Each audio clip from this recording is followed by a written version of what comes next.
State Government Finance Committee to order. Today it's a joint House and Senate State Government Finance Committee. And for purposes today, I think it would be helpful to introduce everybody so that everybody knows one another. And with that, Chair Kiffmeyer, if you want to start us off. Thank you, Chair Anderson. Senator Mary Kiffmeyer, Chair of State Government Policy and Finance and Elections in the Senate.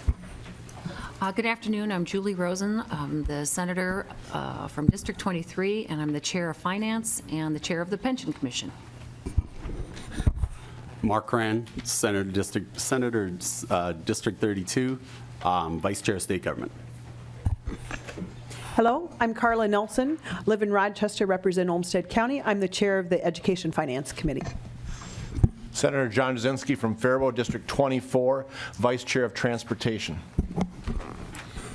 Senator Carolyn Lane, Columbia Heights, Ridley, St. Anthony, New Brighton. Representative Joanne Ward, District 53A, it's Maplewood, Oakdale, parts of Woodbury, and all of Landfall. Representative Ilhan Omar, District 60B, Minneapolis. And staff too, please. Ryan Majerus, Senate DFL Research. Amy Strney, Senate Republican Research. And Jim, you want to? Jim Geldman, DFL Caucus Research, House. Representative Mary Kunish-Podine from Columbia Heights, New Brighton, St. Anthony, and Hilltop. Representative Liz Olson, District 7B, Duluth. Representative Kelly Fenton, District 53B, Woodbury. Ryan Cook, House Republican Caucus Research. Sheldon? Representative Sheldon Johnson, St. Paul. Representative Leon Lilly, North St. Paul, Maplewood, and Oakdale, and a big fan of Kiffmeyer's bread and jelly, and was at a bunch of secret meetings with Senator Rosen related to this issue. And Representative Lilly, did you just show up today in hopes that Senator Kiffmeyer would have bread and jelly today? I did. Okay, that's what I thought. And we're not having that? It is. I'm gone. It is Next time. It is wonderful. Thank you. I'm Representative Mark Uglema. I represent Champlin and Coon Rapids. And Representative Bob Detmer, represent 39A, which is much of Washington County and parts of Chisago County, and I chair the Veterans Division, and I second the motion on the bread and the jelly. So. Yes. Good afternoon, State Representative Cindy Pugh, House District 33B. I represent the northern part of Chanhassen and 9 of the 16 communities surrounding Lake Minnetonka. Representative Steve Green, District 2B, Northwest Minnesota. Representative Bob Vogel, live in Elko, Newmarket, have Southern Scott and Western Lee, Soar County in 20A.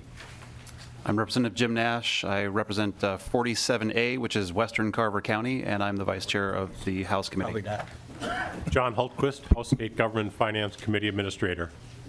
And I'm Sarah Anderson from the Plymouth area. So, folks, I appreciate everyone that came here today. We're going to start off with Legislative Auditor Jim Nobles. We're going to be reviewing his report first, and then we're going to have members ask questions of Auditor Nobles, and then from there we will have responses from the Minnesota Sports Facilities Authority. And welcome to the committee. If you can please state your name for the record and who you represent. Thank you, Madam Chair. Chair Anderson and Chair Kiffmeyer. Thank you for this opportunity to present our report. I'm Jim Nobles, Legislative Auditor. With me at the table is Elizabeth Stowicki, who is Legal Counsel at the Office of the Legislative Auditor. Madam Chair and members, we conducted this special review because there was an allegation that public officials had misused public resources. And for us, that involves serious legal and ethical issues. The Office of the Legislative Auditor has not only the authority, but the responsibility to investigate these kinds of allegations. However, I do want to emphasize that our review had a limited scope. This was not a full-scope audit, nor was it a comprehensive evaluation. We really focused on the use of the 2 suites controlled by the Minnesota Sports Facilities Authority in the U.S. Bank. And there it is, the U.S. Bank, one of the most visible and most expensive buildings in Minnesota. Now, just so no one's confused, the U.S. Bank doesn't actually own that building. They paid to put their name on it. and they paid the Vikings, who had the naming rights. And so you might think, well, the Vikings own that building. Well, they did contribute a lot to building it, but the fact is, it's the people of the state of Minnesota who own that building, and they contributed a lot too, almost $500 million. In 2012, you made the decision to allow a public funding of that facility, and you declared in the law 2012 that the legislature finds and declares that the expenditure of public money for this purpose, the building of the stadium, is necessary and serves a public purpose, and that the property acquired for the construction of the stadium and related stadium infrastructure is acquired for a public use and public purpose. You also declared in that 2012 law that the new stadium was to be a multi-purpose facility. It was indeed to be the home field for the Vikings, but it was to be more than that. It's also a facility that sometimes has other kinds of professional sports events, such as soccer. But you said in the 2012 law that there would also be opportunities for amateur sports, concerts, and other entertainment kinds of events. In fact, my first opportunity and Ms. Stawicki's first opportunity to visit the stadium, because we were doing this investigation, was after a monster truck event. We didn't actually get to see what the monster trucks do, but we saw the aftermath and the cleaning of the stadium. So it's a venue that has many different kinds of activities and community events. And you'll hear this, I'm sure, from the authority, that the facility is open for people for walking, inline skating, and various other kinds of community activities. But I think one of the things for us all to keep in mind, and it really was the first time it dawned on me when I visited the stadium, that it is a commercial enterprise. It is a very large building with more than just a field for sports activities.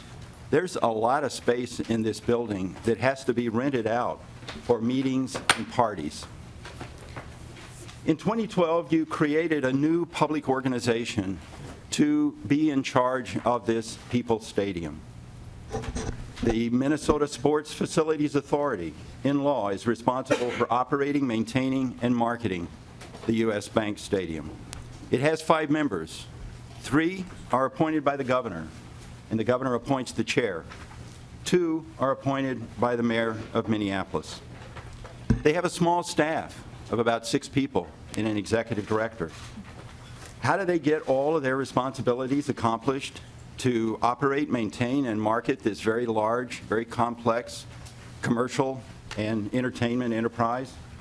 They contract with SMG, which is a worldwide company that markets and manages similar kinds of facilities, stadiums and convention centers around the world. So here's what we're going to be talking about today: the 2 authority suites. And this is a rendering that we were allowed to take off of the U.S. Bank website. This is what is called a Norseman suite, one of the 2 suites that the authority controls. It has 16 seats, and if you control one of these, you get 18 tickets to each event. So you have 2 people in standing room. They're well situated, the Norseman suites. They're 36 rows from the field and between the 2 20-yard lines. They're well equipped. They have TVs, a microwave, sink, an eating area, and catered food. And as you can see, quite a bit of space within the facility itself. The Sports Authority acquired these 2 suites through a use agreement with the Vikings. Again, the Vikings contributed a large sum of money to build the stadium, but they do not own it, and they do not control it. And so they had to negotiate what is referred to as a use agreement to gain their days of using the stadium. And they don't actually use the stadium for very many days. but they have complete control on those days of the Viking events. During those negotiations for the use agreement, the Sports Authority gained control of 2 suites, as I just referred to, the Norseman suites. They did not pay the Vikings for these 2 suites, and they don't pay for the tickets. They declare over and over and over again that they obtained and used these 2 suites to carry out their responsibility to market the stadium. I'd now like to turn to Ms. Stawicki, who's going to give us a preview of our findings and also talk about finding 1. Madam Chair and members of the committee, I'm Elizabeth Stawicki. I'm legal counsel for the Office of the Legislative Auditor. We have 4 findings, which I will list, and then we will detail each of them afterwards. First, the authority claims it needs 2 stadium suites to help it market the stadium to potential customers. However, the authority gave a significant number of free suite tickets to people who had no connection to marketing the stadium, and many were family and friends of the authority's commissioners and staff. Second, we found the authority's commissioners and executive director did not violate a law when they gave free tickets to family members and friends, but they did violate a core ethical principle. Third, we found the authority's arguments that it needs 2 suites rather than 1 is not supported. And finally, we found the authority failed to comply with state law by not maintaining a record of who received tickets to its stadium suites. However, state law does allow the authority to keep certain marketing information private after it's created. So in our first finding, we found that the authority gave a significant number of free tickets to guests who had no marketing purpose to be there. Many were family and friends. When we first started this review, we asked the authority for a list of people and organizations who received free tickets, the events they attended, if anyone paid, and how much.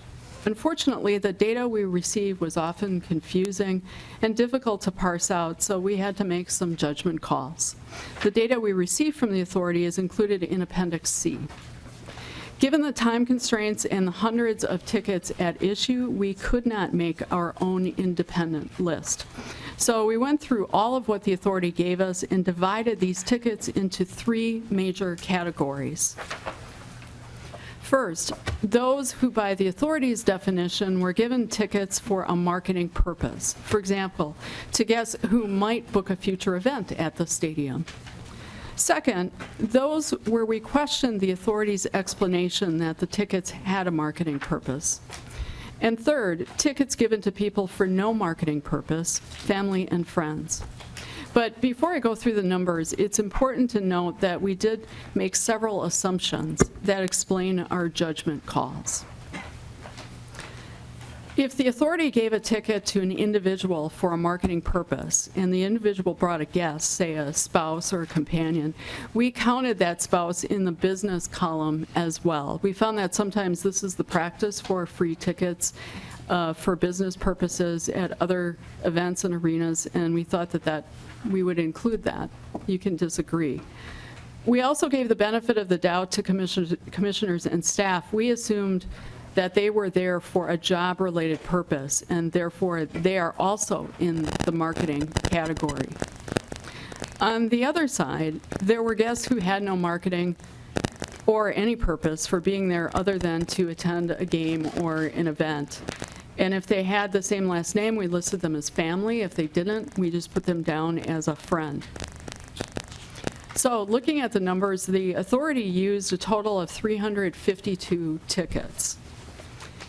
And for those in the marketing purpose category, we found about 101 tickets. These were about 29%, where we took the authorities on their comments on their word that these were for a marketing purpose, and we didn't question it. We gave them the benefit of the doubt. The second part of those that are under the marketing category were those used by a commissioner or staff, and those were about 58 tickets.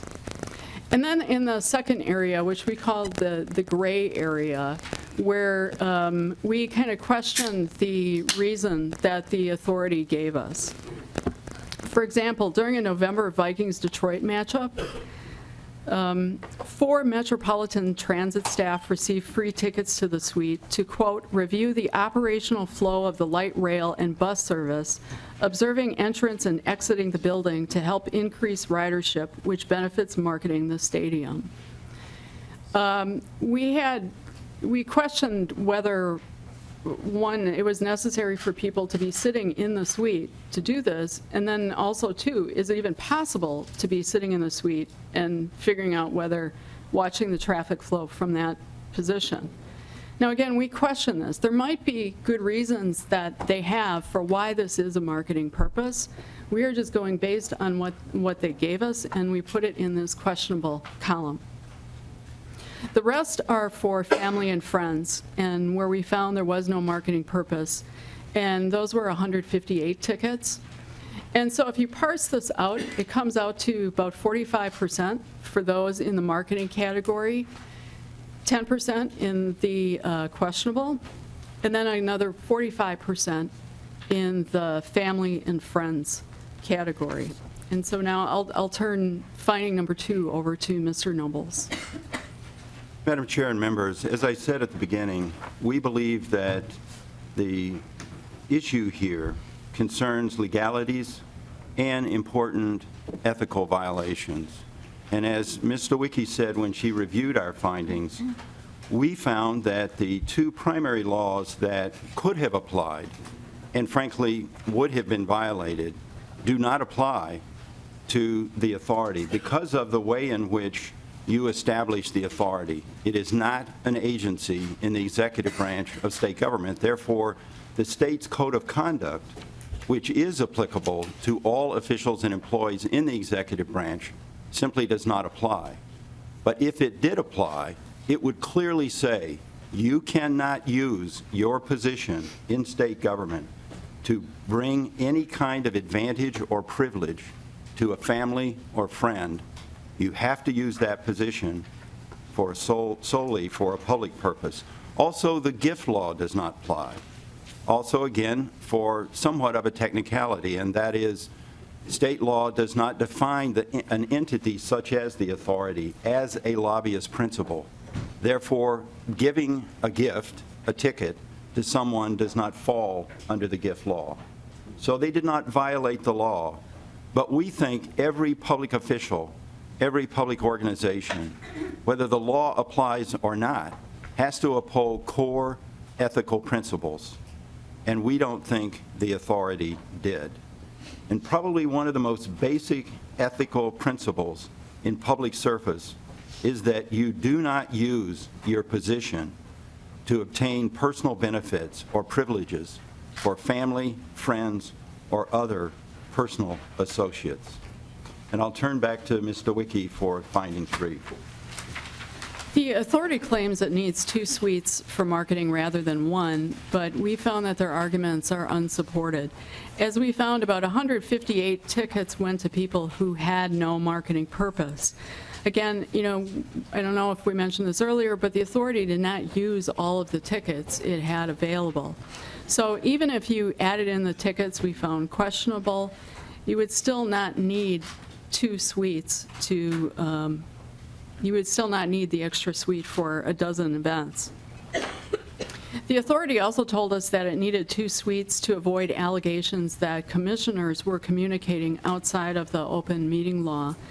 Dividing 5 commissioners between 2 suites still leaves 3 commissioners, a quorum, in 1 suite. So we didn't quite understand how that makes sense.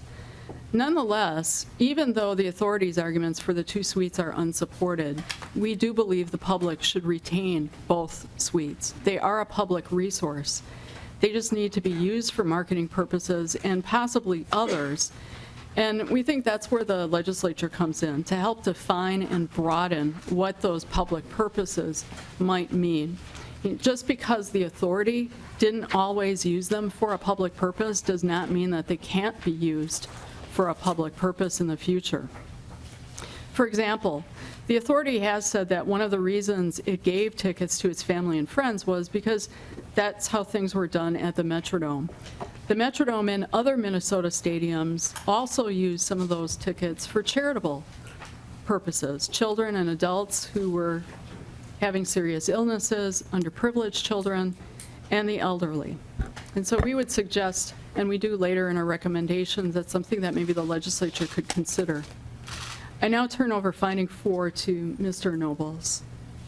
Madam Chair and members, this may seem like a small thing only an auditor would care about, but I think it's much more than that. You, in the law, said that every public official, every public organization is supposed to keep a public record of their business transactions. The authority did not do that. And we think that a lot of the concerns that were raised about what was going on at the stadium with the suites arose from the fact that they didn't have a list. And so by not having that list to give to the media or even to the legislative auditor promptly, I think the authority unnecessarily created a perception that they were not being transparent. It is a requirement of the law. It's also a good business practice. This, they claim, is one of their core business functions, to market the stadium with the suites. And they passed out several hundred tickets and kept no record of who received the tickets. Again, it's a violation of the law. We think it was also a bad business practice. But there is the question of whether or not they could keep some information private. And yes, under the Government Data Practices Act, they can. They can keep names and identity of individuals who are genuinely there for a marketing purpose, not public. That's in the Government Data Practices Act. But again, as we found, most of the people who received tickets were not there for a marketing purpose. So, Madam Chair and members, because we have so many critical findings, and we knew that as we were going through our review, they were simply adding up as we were interviewing the officials from the authority and as we were doing our research. And so we wanted to give them every opportunity to explain to us why they diverted, frankly, from this public purpose, their stated public purpose of using the stadium for marketing. And so we interviewed the chair and the executive director under oath, as we typically do in these kinds of situations. We wanted to understand, how did this happen? You've heard some of these reasons. They gave them to us, and they'll probably give them to you, that they were simply following past practice in the Metrodome, that past practice was well known and no one objected, and that other people do it. Other officials at other venues do the same thing.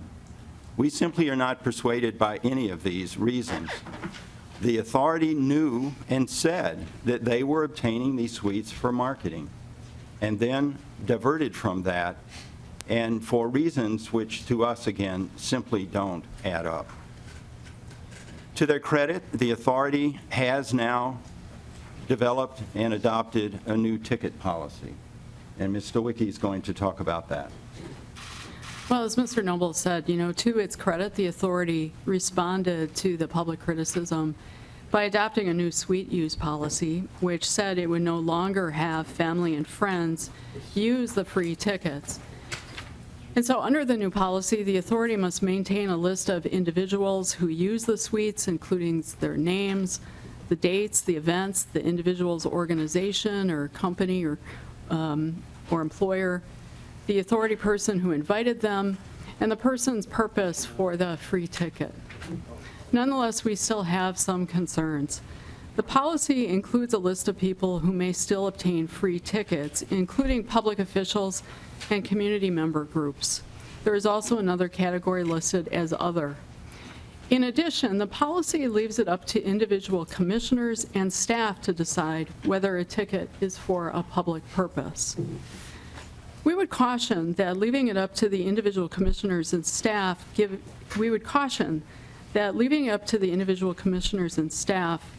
is something you might want to think about the history. It wasn't a small number of tickets given to other public officials, family, and friends. These were nearly 160 tickets. And then there's the number put in context of the overall number used. We gave the authority the benefit of the doubt on many of the tickets, and those without a marketing purpose still came out to nearly half. So we would ask that the legislature decide how to handle these free tickets. And I now turn over our recommendations to Mr. Nobles. So, Madam Chair, given what we found, we recommend, as Mr. Wicki just said, that the legislature enact a law to control the authority's use of free tickets. We do believe, as again, as Mr. Wicki said, that we ought to retain both suites, but with some clearly defined purposes, and those purposes could include some charitable use. But we think that that should be authorized by you in law, if you agree, because frankly, when we put that possibility to the authority, again, why give tickets to family and friends when you potentially could have given them to a charitable organization, as they did at the Metrodome and as they do at Target Field? Their legal counsel told us that would not be a public purpose. So we believe you ought to authorize it, if you agree, as a public purpose. We also believe, given what we found, that you, the legislature, need to exercise much stronger control and oversight over the authority. You did set up a commission, legislative commission, to oversee the authority, but it has not met much recently. You could either revitalize that commission or have committee hearings such as you are having today, or both. But we definitely think what we found calls for more legislative oversight and control of the authority. Finally, Madam Chair, because reference was made by the authority, and as I mentioned, that they were only doing what others have done, and we found that, yes, that is true, that there are other venues that give free tickets to other people, including family and friends. We didn't do an extensive, exhaustive analysis of the practices around Minnesota. We looked at Target Field and we looked at Target Center, and those practices at those two venues vary. At Target Field, we were told, yes, tickets are given to family and friends. At Target Center, we were told no. Even the mayor has to buy her ticket to Target Center. So there's variation in practice, but because there are other venues that apparently, from what we were told, provide free tickets, we think you ought to at least consider establishing a uniform standard for how complimentary free tickets are given out where there has been public money spent to build a facility. With that, Madam Chair, we would be happy to answer any questions. Thank you. Senator Kiffmeyer. Thank you, Madam Chair. Thank you, Mr. Nobles, for your report, for your presentation, for your thoroughness and the time by which you had. We much appreciate your work, and it's a good service to us. I have a question in regards to recommendation 3 about the legislature exercising more oversight. And I would like to mention, by virtue of this committee hearing and others as well, we are doing so immediately, and as evidenced by the hearing today, that we exactly are doing that. One of the things that I have found is that with the governor appointing 3 members and the mayor appointing 2, the legislature doesn't really have, other than initiating these sorts of things, the legislature doesn't have quite some of the nexus, you might say, to some of these things. So I'm going to ask you in regards to a little bit more thoughts you might have in that regard. I just do want to mention, though, that I remember, we grew up and we'd say to our mom and dad, well, the other kids did it. Yeah, that didn't fly real well then, and it doesn't today either, nor should it, as if somehow that is that. But I think probably more concerning to me, though, is the fact that by their own admission, the public purpose was for marketing. And irregardless of any other law, irregardless of that, that particular issue is still there, that own personal integrity of what you said and then what you do. But in regards to the legislature exercising more oversight, if you could go in a little bit deeper into how we in the legislature might actually follow that through and do exactly that. Thank you, Auditor Senator Nobles. Kiffmeyer, Madam Chair. Well, I think there could be a variety of ways, and I think, Senator Kiffmeyer, this is a good beginning. And I really do appreciate, as I said at the beginning, the fact that you brought together this joint committee. But the authority is going to continue to operate this stadium. It is a very complex and expensive business enterprise, as well as an entertainment and sports facility. They have a significant budget. They make significant expenditures. They have large contracts with a variety of vendors. And I think all of those things deserve regular legislative oversight. It could occur through requiring regular reporting from the authority on their budget, on their various activities. I will mention just one thing that isn't highlighted in our report. It is in a footnote. We discovered during this review, with some help from some legislative staff, that the authority actually does have a third suite. They pay the Vikings $300,000 a year for what is referred to as a cabin suite. Now, we took that issue up with the authority and asked, is this indeed a third suite? And the chair, who is here and will certainly address this issue, I'm sure, said, no, it's different. We are not going to use that for tickets for the commissioners or the staff. We obtained that space because the Vikings wanted to build out some space that they originally were not going to build out until the 2017 year.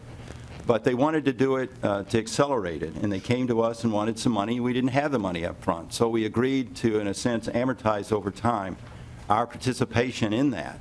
And for the payment of that $300,000 a year, they receive some limited access to those what are called cabin suites. Now, they say they intend to rent those out, that SMG will market those and they will make revenue. But the agreement that they have with the Vikings does not allow them to use those cabin suites during Viking events, which undoubtedly would be the most lucrative. So again, my point here is that I have gone around and briefed a number of you, and I think this was a complete surprise to the legislature and legislators that they had in their budget this $300,000 of expenditure. I think that's frankly something they should have taken the initiative to bring to you. But if they had not, it certainly could have been shown in some kind of a legislative hearing, the regular kind of oversight that you give state agencies. So that's what I have in mind, Madam Chair. You do this all the time for, the Department of Human Services, the Historical Society, Pollution Control Agency. I say do it for the authority. That's a big, expensive public project. It deserves that kind of oversight. Chair Kiffmeyer.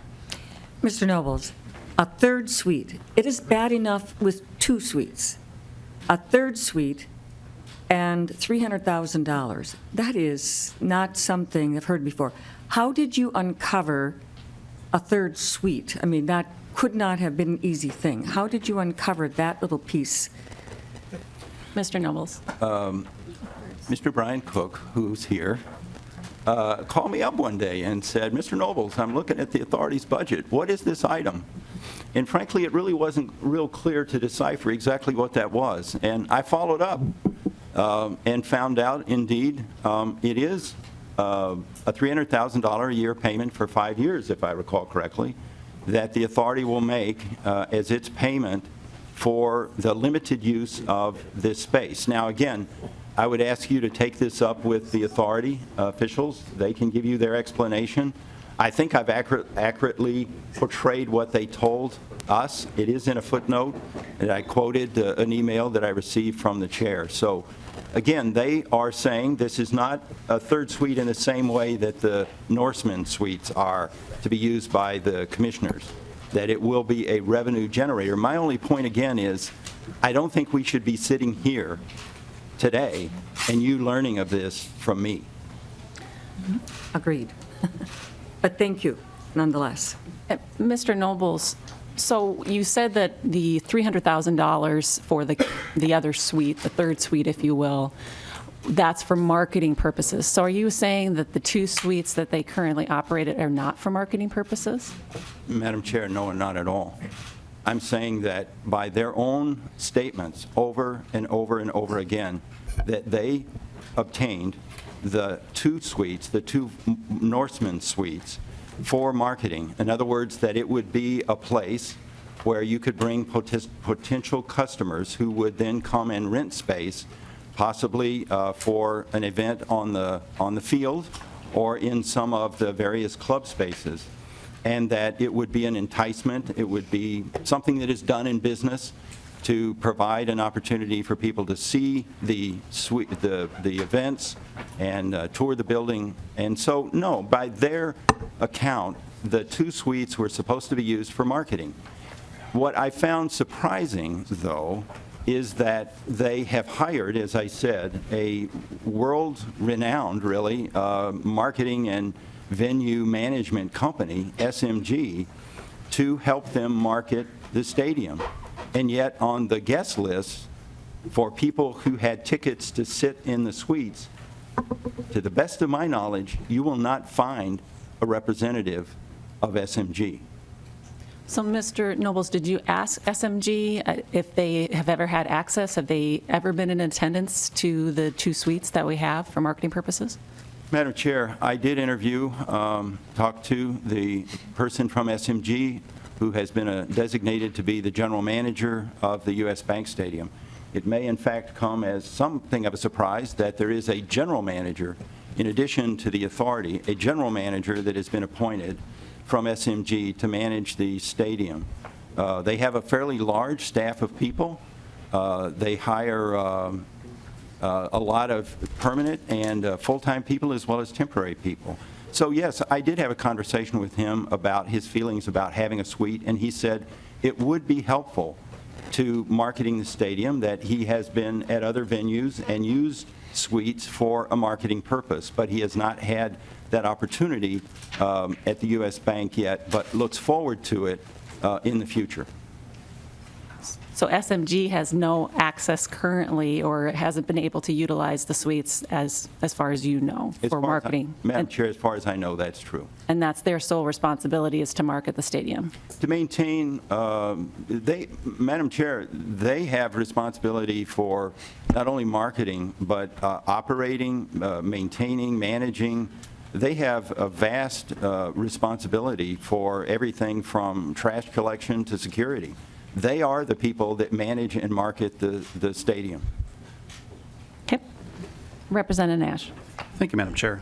Auditor Nobles, thank you for being here today. Thank you for the excellent work that you've done. Couple of questions. So the idea, I'll wait for Representative O'Driscoll to sit down. The idea of marketing. We've talked about marketing as being one of the sole purposes that the authority has undertaken, and Ms. Kelm-Helgen has told us that she does marketing. And in the process of your audit, did you find any new business attributable to her that was as a result of people who were visiting these suites? Madam Chair, Representative Nash, we did ask for a list and have a list of people who have paid money for space to have events in the stadium. But frankly, it was fairly difficult, and Ms. Stawicki might want to speak to this, and she did reference the fact that it was difficult for us to line up the data that we were given between the guest list, even the guest list and people who paid, and other lists that we got. So I can't tell you from the information we obtained what resulted from the tickets that the authority gave to people, even for marketing purpose. Now, they have had events, but again, you have to sort out what of those events occurred because of the authority's work or SMG's work. I mean, SMG is out there. I even have a quote from the general manager, and that is that he has people on the phone every day trying to book events. So they are actively out nationwide and locally trying to book events. So there might well be events that have been booked there that had nothing to do with the suite use itself. It's just hard to line those two up. Ms. Stawicki. Madam Chair and members of the committee, I do know of one case. I believe the executive director, Ted Mondale, I think he told us that they had I don't know if this was like his spouse's employer in the suites, and that they, I think, afterwards had booked an event there. But you'll need to ask him again and confirm that. But to my best of my recollection, I think there was at least that. Representative Nash. Thank you, Madam Chair. So if I could just summarize, and I'm sure I'll be asking Ms. Kelm-Hilligan this as well. So you've run through the list of people who have attended, were in the suites, and you've only been able to ascertain one piece of business that was created as a result of this quote-unquote marketing effort. I find that surprising and disappointing all at the same time. And I've gone through the list of people who have attended, and I guess I have some other questions for either of you. You look at the attendees, Myron Franz, Betsy Hodges, David Kelleher, Jacob Fry, Lyndon Zakula. These are all people who are in government. And I'm wondering exactly what was the explanation as to what were the marketing efforts, because they're line itemed in your report as this was a marketing effort. What were those marketing efforts? Ms. DeWicki? They were line item. But they were notated from the commissioners. authority that those were marketing efforts. Ms. DeWicki? I'm not sure that that's the case. I think with some of the commissioners and for people like Larry Poggemiller, I think we put them down in the no category. I think you might be adding a couple of different categories together. I can get you the rundown of what we had for all of those, but there were some where people had, yes, they would have been a public official or they had been part of the DFL party and campaigners, but now they're also part of a marketing or public relations agency, and we were told, or that are listed in here, is that they were there for marketing an event or that they were there for a potential bid on other games that might be coming up in the future. So again, this is where kind of our judgment came down to in these individual spaces. Where do you put this? And this is a good example, I think, where we decided, okay, we're going to give them the benefit of the doubt. If they're saying that this had to do with these people were there for games that might take place in the future and they need to see what it looks like, this is where we give it to them. And again, we're not saying that's the end-all be-all. It's just where we kind of came down on this. Also, in connection to this, we did go through to see how many of these were DFL. And frankly, it's a bit difficult to tell because we found about maybe a dozen where it was pretty clear. We know that they've run for office as a Democrat. But in other ones, we had so many tickets to go through. We felt that we couldn't make the assumption just because somebody had their spouse or even they're a commissioner of and have been appointed by the governor, does that necessarily, do we know for sure that they're a Democrat? It has happened that governors of one party have appointed people from another party to be a commissioner. So given this, we really just could not come up with a strong feeling on whether these people were, a majority were DFL. And I think maybe, is that the question that you were, Representative Nash? Could I just add, because I think I understand, Madam Chair, your question, Representative Nash. We do not accept that former Senator, now Commissioner Larry Poggemiller was there for a marketing purpose. We just simply can't see that he had a marketing role at all, or the other current commissioners or city officials. And there were other people who were there for helping, again, these are the words of the authority, to help them with diversity hiring. That's a worthy goal, but it's not marketing. So again, I just want to emphasize, we held the authority to their own stated public purpose for controlling and using these suites, marketing. And so when we saw people there, and regardless of what their political party was, that was kind of irrelevant to us. What is relevant is the authority using the suites for their stated public purpose, marketing. And in too many cases, they did not use it for that purpose. Representative Nash. Thank you, Madam Chair. And please, let's follow up on that again later, because there are some gross inconsistencies there. The last thing that I found particularly interesting, and I'm sure I'll find more things interesting, is the use of parking. You had mentioned in your report, and I found that particularly interesting, that very often parking was a part of the use of the suite, but that there were people who were parking there that weren't guests in the suite and vice versa. If you could detail that a little bit for us, please. I again have Mr. to call Nobles. on Mr. Wiki, who spent quite a few days trying to sort through all these different lists. So she tried to handle parking. Ms. DeWicki. Madam Chair and members of the committee, you know, the parking pass list raised even more questions for us when we received it, because it didn't always match the names that were on the authority list. And for example, you know, there were names of individuals who received parking passes, but they don't appear on any of the guest lists. And then there are people, some commissioners, who receive parking passes, but then they're not on their own guest list as having attended that event.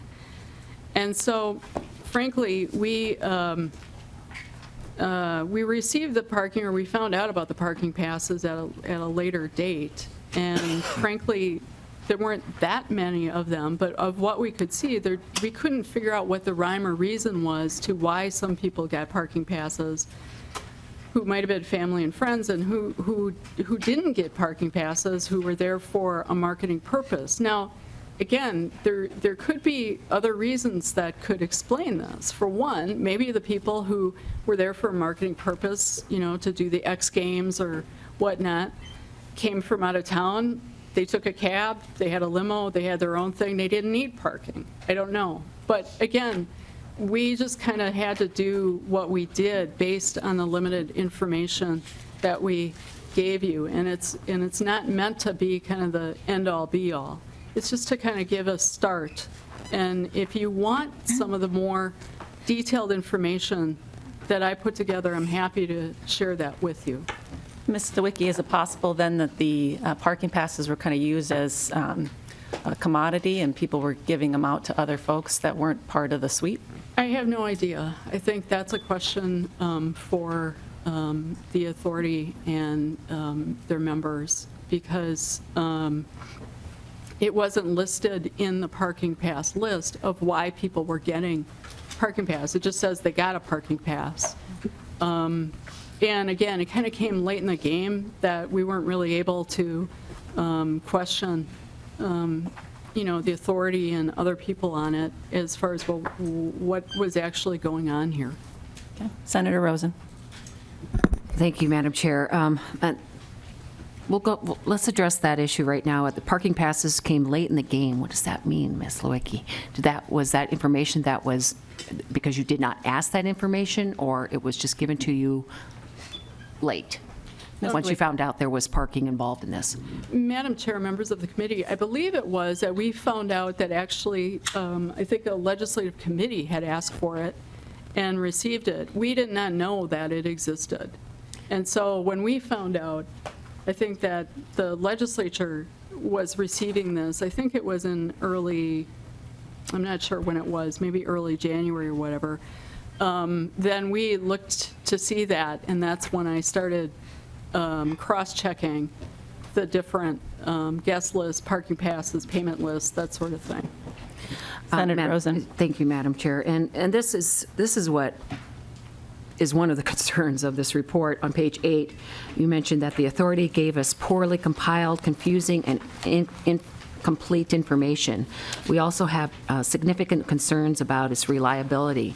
And then we hear just in the last couple of days, and of course you confirmed it today, about the $300,000 that's being used for a third suite.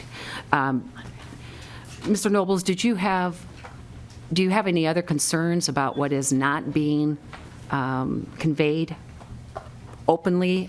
And did you have a chance to look or review the use agreements that were out there? Mr. Nobles. Madam Chair, Senator Rosen, I did indeed review the use agreements and other documents, the contract with SMG. We actually have with us a part of the use agreement that relates specifically to the suites. It's not very long, but yes, we reviewed the use agreement. And, you know, at this stage, do we have concerns about things we might not know? Yes. And frankly, I will tell you that as the auditor of the stadium, of the authority, we intend to be much more rigorous, much more present. We audit the authority's financial statements. That is, frankly, a somewhat limited audit. It's an important, necessary audit, but it doesn't go into the degree of depth that I intend to go into in the future. So I certainly put the Office of the Legislative Auditor front and center for our recommendation for more legislative oversight.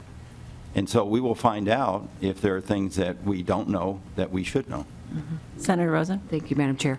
And thank you, Mr. Nobles, and I appreciate that. And I also take responsibility as the author of the bill in 2012 in the Senate, and also as the co-chair of the commission that just relied on the good faith efforts of the authority and the board going forward. And obviously, we need to pull that back in and bring some much-needed oversight to it.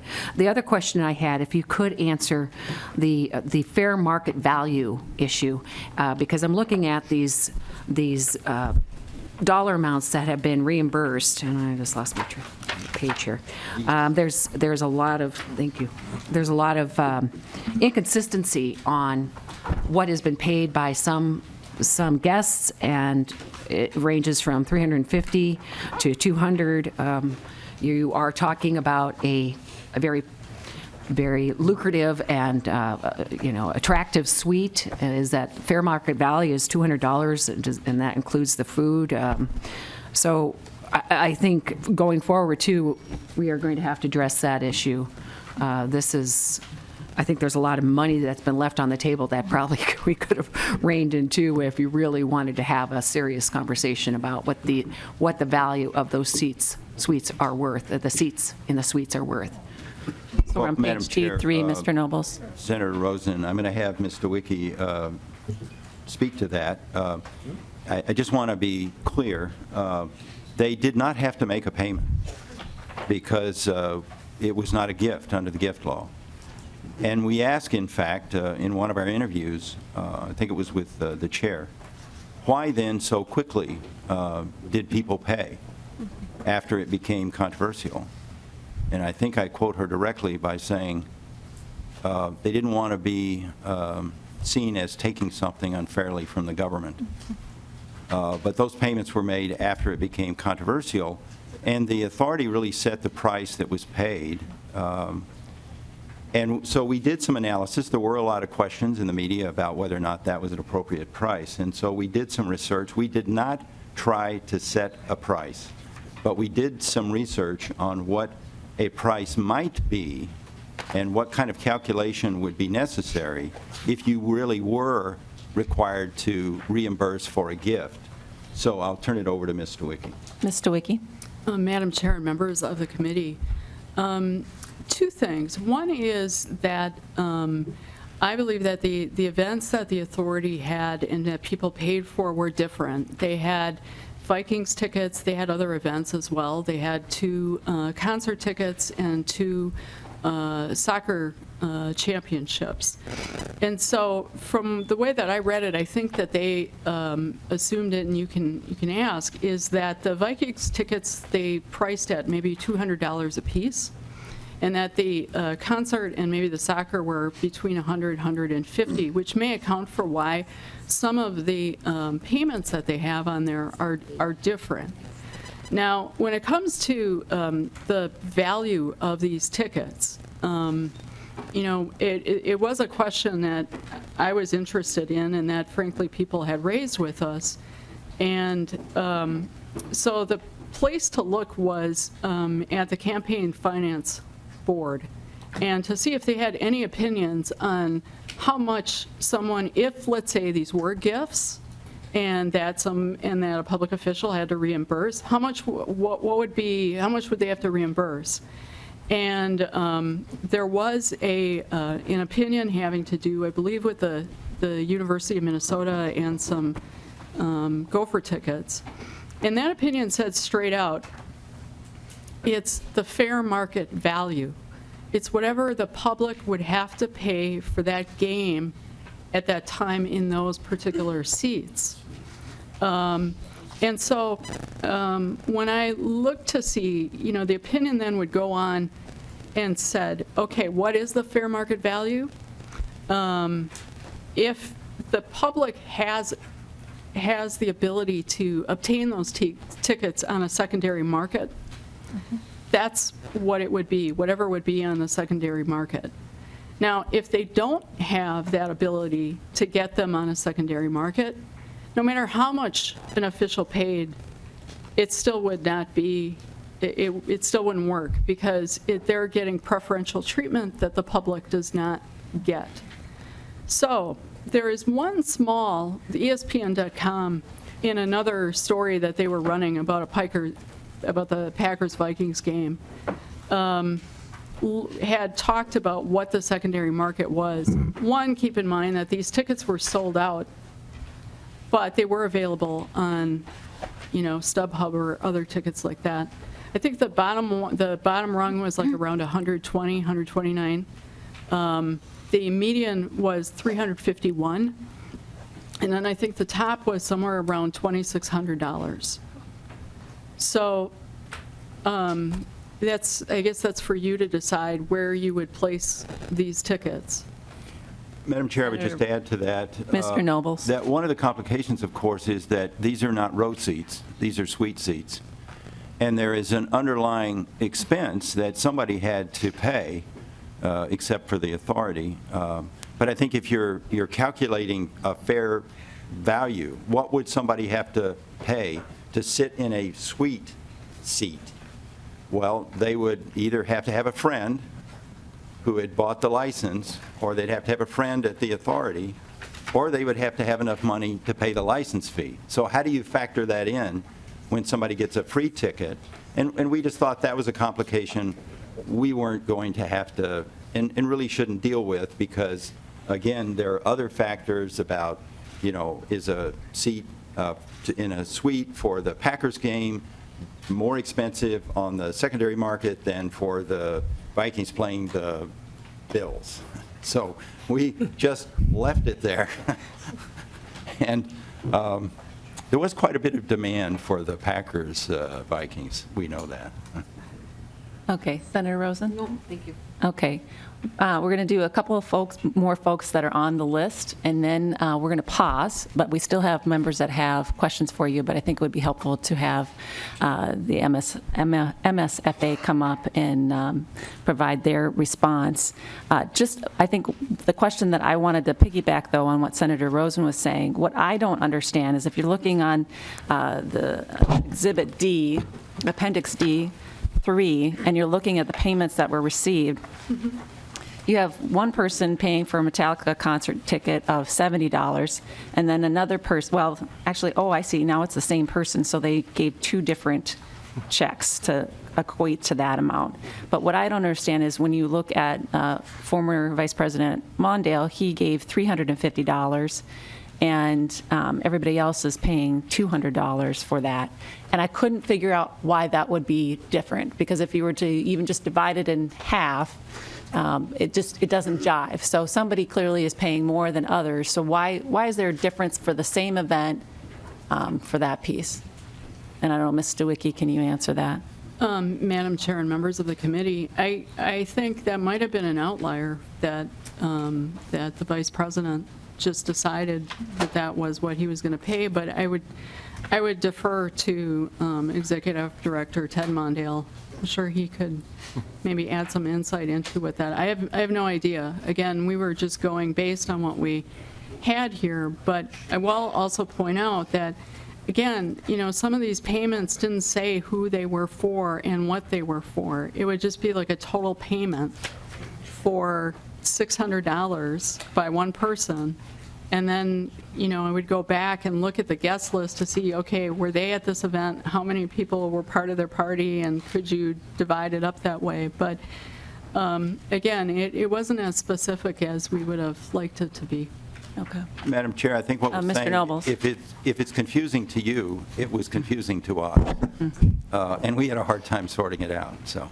Okay, thank you. Representative Johnson. Thank you, Madam Chair. And Mr. Nobles, I was looking at your third recommendation as well regarding the legislature exercising more oversight of the authority. I'm interested in your thoughts on whether we should expand that oversight to include all publicly financed sports and entertainment facilities that have had millions of dollars invested in them, rather than just limiting it to the authority cited in this particular review. Mr. Nobles. Madam Chair, Representative Johnson, I think, it's obviously for the legislature to decide how much time you want to spend on various issues and organizations. I think this one really doesn't stand alone, but it certainly stands out as as I said at the beginning of my presentation, one of the most expensive venues that the state has participated in financing. So it may call for some added oversight that might not be given to others, but certainly wherever the state has participated with a large amount of money, I think it would be very good for the legislature to exercise periodic oversight over those venues as well. And not only on how they're using their free tickets or complimentary tickets, but a variety of other issues as well. I mean, these are important public investments. I just want to mention, and then we'll be done and let you move on, Madam Chair, that I was really disappointed, frankly, in the response of the authority to our recommendations for more legislative oversight. I don't know if you've had an opportunity to read their response, but they basically say they don't need more oversight. They don't need a gatekeeper. They don't need you to tell them how to do their business. That they were put in charge and that they can use their discretion and their sophistication to decide who should be given free tickets and who should not. So I think given where we're at, frankly, that was a surprise to me, that they would, frankly, almost go out of their way to express displeasure with the idea that the legislature would exercise more oversight. I don't quite understand that at this stage. Thank you, Mr. Nobles. Senator Rest. Thank you, Madam Chair. I have a couple of observations and a couple of questions. When I read, let me find my page here, sorry, that you conduct the financial audits, which you refer to for the authority. I'm assuming you also do internal controls review for them. Is that correct? Mr. Madam Chair, Senator Rest, we only do internal controls as they relate to the preparation of the financial statements. And Mr. Senator Rest. Thank you, Madam Chair. You state that you're not particularly satisfied with your audit, and I wonder if you'd give us more information on that, and would, if you don't have the time to do that, would you recommend that they hire a CPA firm that would do a thorough audit? I'm assuming that as a technical term, you did an audit, not a review. You did a thorough audit. So why it seems to me you downplay the oversight that you exercised with regard to their financial dealings, and I wonder, I have just would ask you to expand on that even more. And I'm trying to find the page And by the way, just to let you know, I'm sure you're not surprised, Madam Chair, Mr. Nobles. I've read every single word, including all of the footnotes of this report. I appreciate that. Mr. Nobles? Madam Chair and Senator Rest, thank you for that question, and it is an important question. Senator Rest, as I think many of you know, is a member of the Legislative Audit Commission, of long serving and has often been chair and knows the work of our office very well. You're correct that we do sometimes do control compliance work, and you've paid a great deal of attention to those reports. Those occur after we have done the financial statement audit of the state. And we go back into agencies and frankly do more focused, more in-depth control compliance audits because the audits of financial statements don't get deep enough for us. And so what you will see is that a few weeks ago we issued the opinion on the state's financial statements. And some of that had to do with the financial activities at the Department of Human Services, the Department of Transportation, and all over state government. But what you will see is that we are back in those organizations after we completed the audit of the financial statements doing much more in-depth work because a financial statement audit does not get you deep enough. And that's the problem with what we've done over at the former Metrodome and at the Sports Facilities Commission. We didn't go deep enough. We left it at a financial statement audit, and which was fairly time-consuming of our staff. And then we went on to do audits in other organizations. And that's what I'm going to correct. We are going to do the financial statement audit. I don't think that should be necessarily parceled out, but it's certainly up to the legislature if they want to do that. But I think that the Office of the Legislative Auditor should retain jurisdiction, and we should prioritize going back in and digging deeper into the financial operations of the Sports Authority. And Madam Senator Chair, Rest. Mr. Nobles, do you have that kind of jurisdiction over any other major venue that, like Target Field or Target Center or various ballparks or River Center or whatever? Do you have that authority anywhere else other than the Stadium Authority for the Viking Stadium? Mr. Nobles? Madam Chair, Senator Rest, no, we do not. Those venues are controlled by local units of government, and the state auditor would have that jurisdiction. Senator Rest? Finally, or not finally, but for right now, it seems to me this report says that, except for the exceptions you made for speaking to their marketing purpose, that the giving or issuing of complimentary tickets is nowhere explicitly against the law. It's just wrong.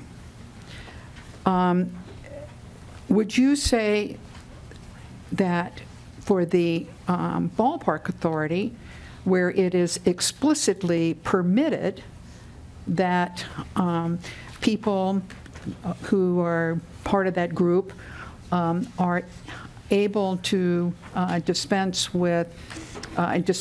complimentary tickets with no justification for them, any willy-nilly, they can give them to anyone, whether they give a personal benefit or not. Would you have the same level of condemnation on the basis of moral outrage and unethical behavior? Is what they're doing just as wrong, even though it's permitted by law? Explicitly permitted, or at least by their own rules? Mr. Nobles? Madam Chair, Senator Rest, I think there would be a difference as to whether or not it's permitted by law or their rule. If it's permitted by law, that's the judgment of this legislature, and I would respect that. But if it's simply established by their rule, I would apply what I applied to the authority, and that is the general ethical standard that you do not use your public position to provide a public resource to your family and friends and personal associates. That is the standard we apply, frankly, throughout state government. We apply that to the governor in his use of the airplane. We apply that to the lowliest of state employees who might walk away with a laptop. You cannot use your position to personal benefit. It is not part of your responsibility, including you cannot provide privileges and benefits to your family and friends.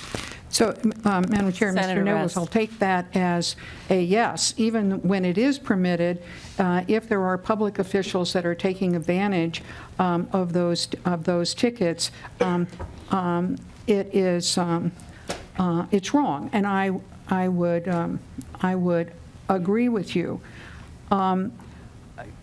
What if the commissioners, on the other hand, Madam Chair, Mr. Nobles, and the chair and the executive director went to a Vikings game and they didn't talk to anybody other than idle chit-chat, and they were at the games to enjoy themselves? Should they reimburse the authority for being there because it was for their public official and they were there for personal benefit? Madam Chair, you're speaking, Mr. Nobles. Senator Rest, of the commissioners of the authority itself. As well as, Senator Rest. thank you, Madam Chair, as Ms. Helgen and Mr. Mondale. If they went to those games and they never spoke to anybody, maybe for a marketing purpose, should they have excused themselves or not gone or paid a fee to the authority because they didn't talk to anybody about marketing? Mr. Nobles. Madam Chair, a couple of points. One is, as Ms. Stawicki said, we confronted that question in our assessment of the data that we received, and so we gave them the benefit of the doubt, not knowing otherwise that they were there for a business purpose, marketing purpose. We don't know what kind of conversations they had with anybody, so we gave them the benefit of the doubt that they were there conducting official business. That's where we left that. On the other hand, I would say, and Ms. Stawicki can correct me if I'm wrong, but my recollection is that some of the commissioners did in fact pay for their own tickets. Ms. Stawicki, do you recall? No, they didn't. Madam Chair, members of the committee, I'm not absolutely sure that I can get you that information. I do know that some of the commissioners made payments in their names. For example, there was one who I think just wrote a check for $2,000 for one of the soccer matches in which she invited, I think, 20 people to. So, you know, that's a little, I'm not sure I agree with Mr. Nobles on that, but I can definitely get an answer to you. And Madam Chair, I think that again reflects Mr. the Nobles. fact that it was difficult for us, for example, Commissioner Sertich made payments but didn't itemize who he was paying for. So again, it's a little hard to line up whether or not a commissioner or Mr. Mondale or other people were paying for themselves, their guests, or both. We just don't have clear information. And Senator Rest, last question, please. Madam Chair and Mr. Nobles, in the appendix, Exhibit 2 from the authority, they list the people, starting with the commissioners, and I only saw one instance in which a payment was made for parking for the commissioner himself or herself, I guess. And they may have paid for guests, but they didn't pay for themselves, unless you dispute the information in Exhibit 2. And I realize it's kind of in the weeds here, but I do think that, you know, if we're going to make the same standards for people, other people in the suites, then we have to apply them back to the commissioners themselves. And maybe our law should read, nobody gets in for free, not even anybody, not even the owner or the head of the authority, or everybody has to pay, or if you don't want to pay, you don't go. Okay, we're going to go to Senator Rosen, and then we're going to have Michelle Kelm-Helgen and Ted Mondale come to the table. So, Thank you, Madam Chair. And Senator Rest, to that point, there is Senate File, what is it? 620, what is it? There has been a bill introduction. 626. Thank you. And perhaps we'll need to amend that, because right now it just... I've read that too. Yeah, I bet you have. And with that, I was just going to make the comment, Madam Chair, that I don't see where Commissioner Surdich or Commissioner McCarthy ever did reimburse. And as you said, there's no reason, I mean, they don't have to reimburse, but I do find it odd that they were the two commissioners that did not reimburse at all, unless it's somewhere in here, but I have not been able to find it. Okay. All right, thank you. If you could stick around, there are more members that have questions for you. With that, though, we would like to get to Ms. Kelm-Helgen and Mr. Mondale. If you can come to the table, please, and provide your response to the Legislative Auditor Report.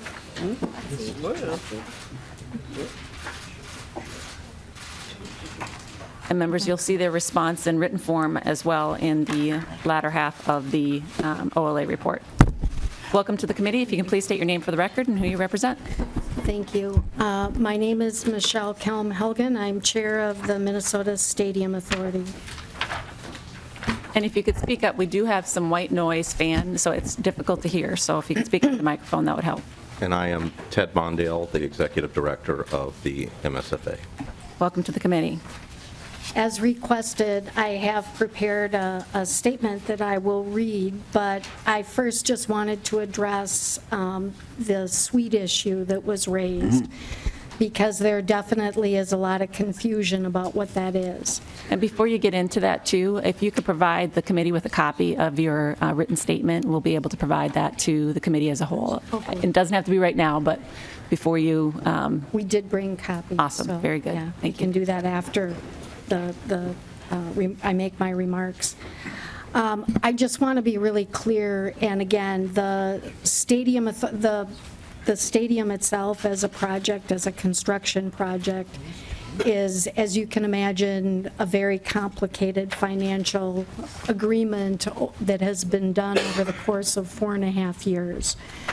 But as mentioned by the state auditor, the Vikings had approached us. We had an area, and it's not just a suite, it's actually 4 what we call cabins, which are much larger than a single suite. They're like a large, you might think of them, some stadiums might call them a party suite, but they're probably as large as 3 suites combined.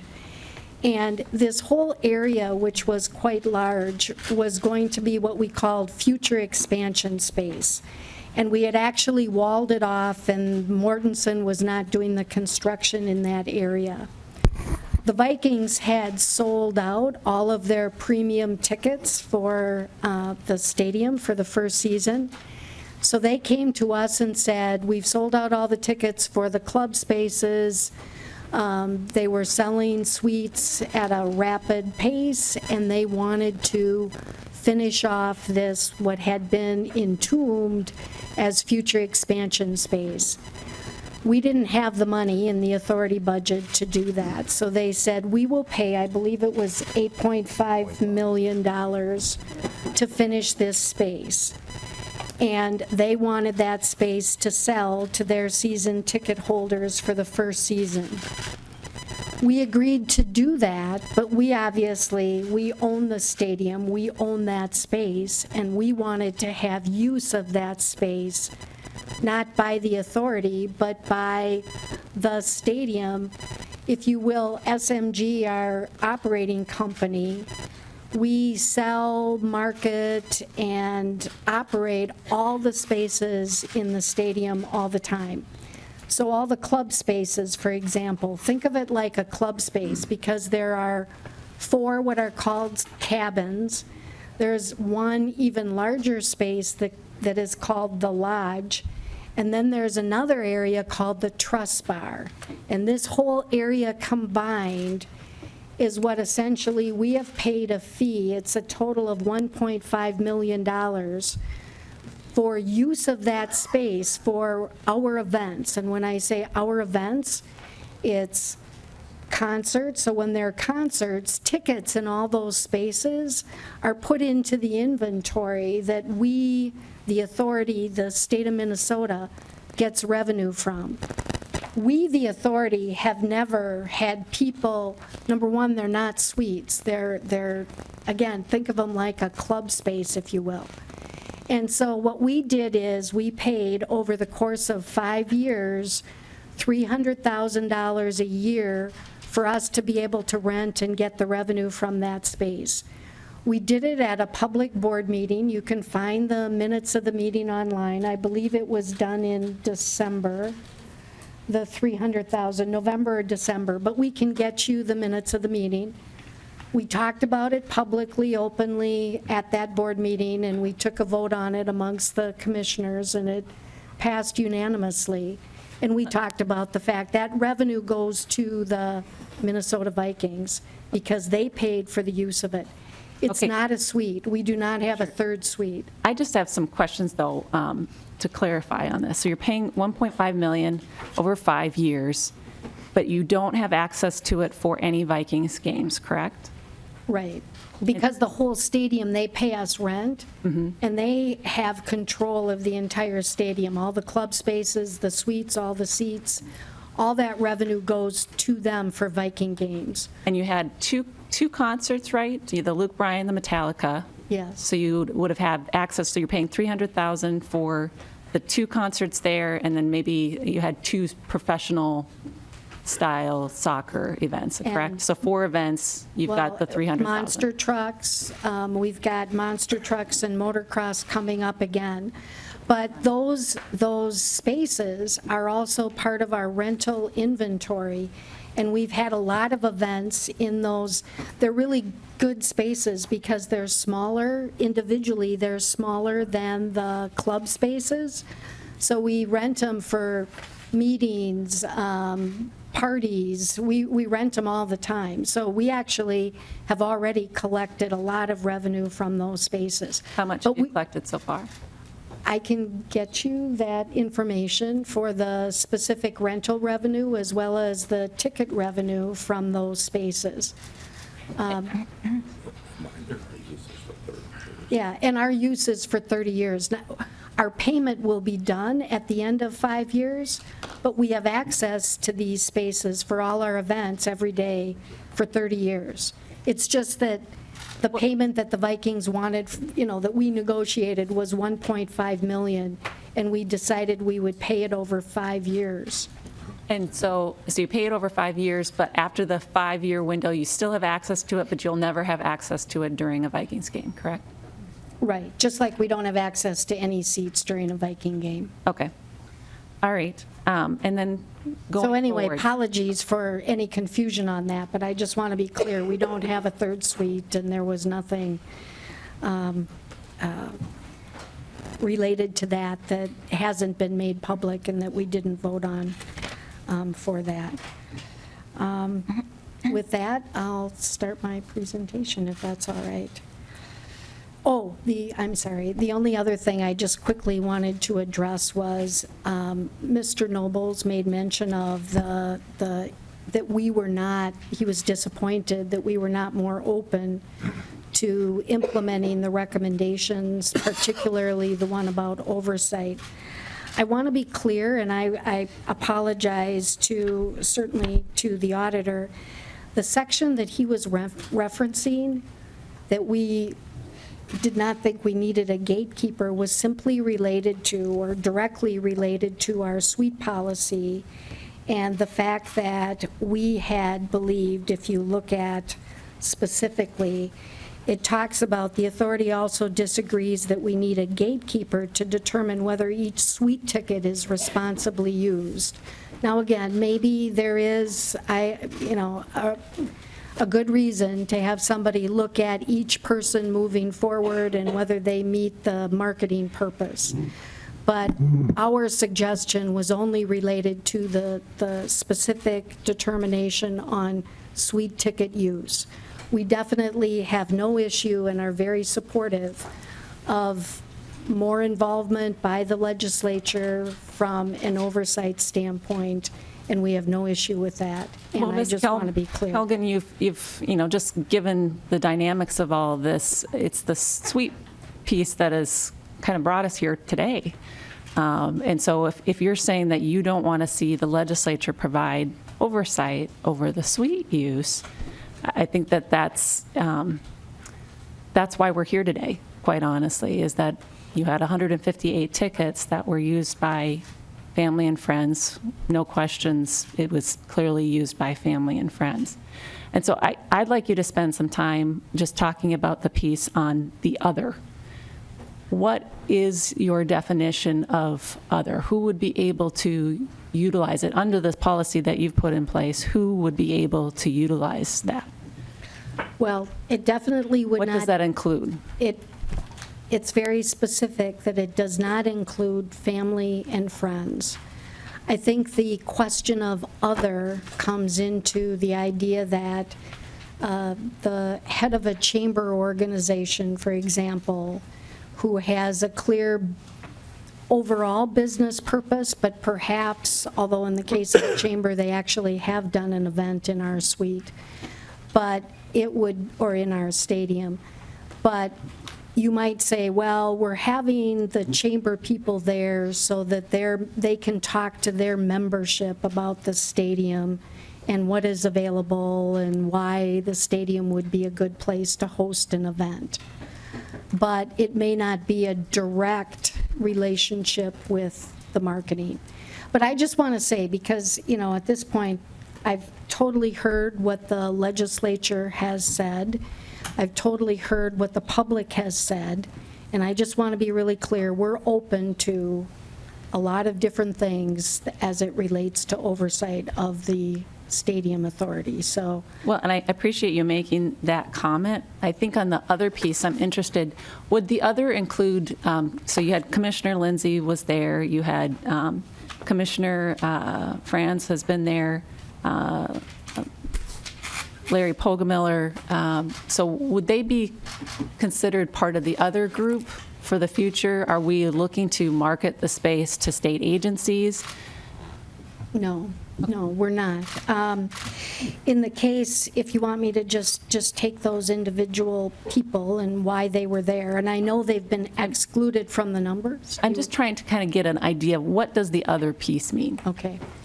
The only other that I could see in the example that you gave might be, for example, we did have the NCAA, which is, from the authority standpoint, one of our most important marketing targets, if you will, not only for the Final Four, but for a lot of other bids that we're in the process of preparing to bring big events to the stadium. When we did that, we did have representatives from the state and the city. It's very important to the NCAA to know when they come into a community and they're going to be bringing, you know, this big event that obviously has impact way beyond the actual stadium because of all the ancillary events that happen around it, that we do have the support of the city as well as the state from just an infrastructure standpoint, if nothing else, transportation, all those kind of things. But again, we would have to define that very specifically and be able to justify it. I assume that one of the things now moving forward, keeping the list with the people, the dates, the marketing purpose, the organization, I'm assuming that when the auditor does the next audit, that one of the things they will do is audit those lists and look at what it was, and we will have to justify that marketing purpose very specifically. So it's, you know, at our peril that we would do something that would be considered, you know, outside of the acceptable norm, if you will. And what's your mechanism to retrieve monetary compensation if it's deemed by the auditor in the future that this person shouldn't have been there, that they didn't meet the marketing threshold? I don't know. We haven't talked about that. We'd have to look at that and think about it. Okay. Madam Chair. Oh, I'm sorry, Chair Kiffmeyer. Thank you. I want to go back to the $300,000 because I think for all of us, it's really bothersome. When you pay $300,000, I want to know, what was the public good? What did the taxpayers get for $300,000? Well, revenue in all those spaces for all those. So one cabin, I'll have to get you the details. I'm going to do this sort of generally speaking, and don't hold me to the exact number.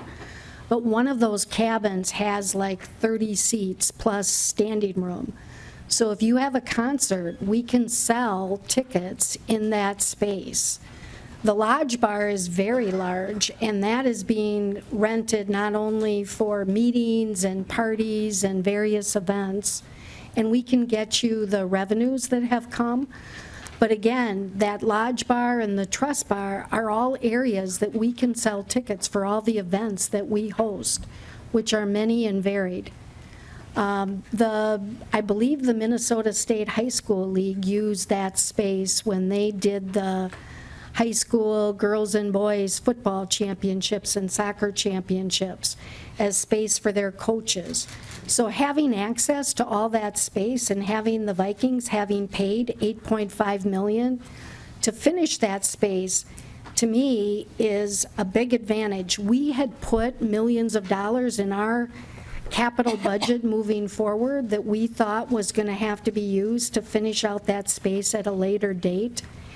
And if we had paid to finish it out, the Vikings still would have had access to it for their Viking games. That's the terms of the agreement, is they get all the ticket revenue and control the whole facility for their games. But they paid for it, and now we have access to all of that for our games. I think it was a great value for the state, to be perfectly honest. Thank you. Okay. Can I If you make can my proceed your- statement with that? Yes, Yes. okay. So the Minnesota Sports Facilities Authority has reviewed the auditor's report regarding suite use. We publicly thank the auditor and his team for their thorough and fair assessment. We will fully implement, and in a number of aspects, have already implemented each of the recommendations included in the auditor's report. We welcome opportunity to respond to statements and observations of the report and to respond to questions from the auditor. I will use the time allotted for our presentation to address two primary points. First, looking at the authority's public purpose, its responsibilities with respect to the stadium, in particular, the two obligations that you have assigned to the authority, how we approach the management and oversight of our efforts to meet those obligations. Secondly, how the current suite policy supports those responsibilities, how we must evolve those policies, practices, and documentation to meet a new standard for the use of suites in the stadium. In the interest of time, I'm handling the presentation, but I'm joined by our Executive Director, Ted Mondale, who will work with me to respond to your questions following my presentation. As I believe we are all aware, the U.S. Bank Stadium is unique in Minnesota history, financed by an unprecedented construct of private, state, and municipal investments, resulting in a premier venue owned by the state of Minnesota, with a primary tenant that was also the largest investor. In recognition of the complexity of the relationships and the need to safeguard the public investment, you created in 2012 the Sports Facilities Authority and charged it for responsibility to operate U.S. Bank Stadium on a day-to-day basis.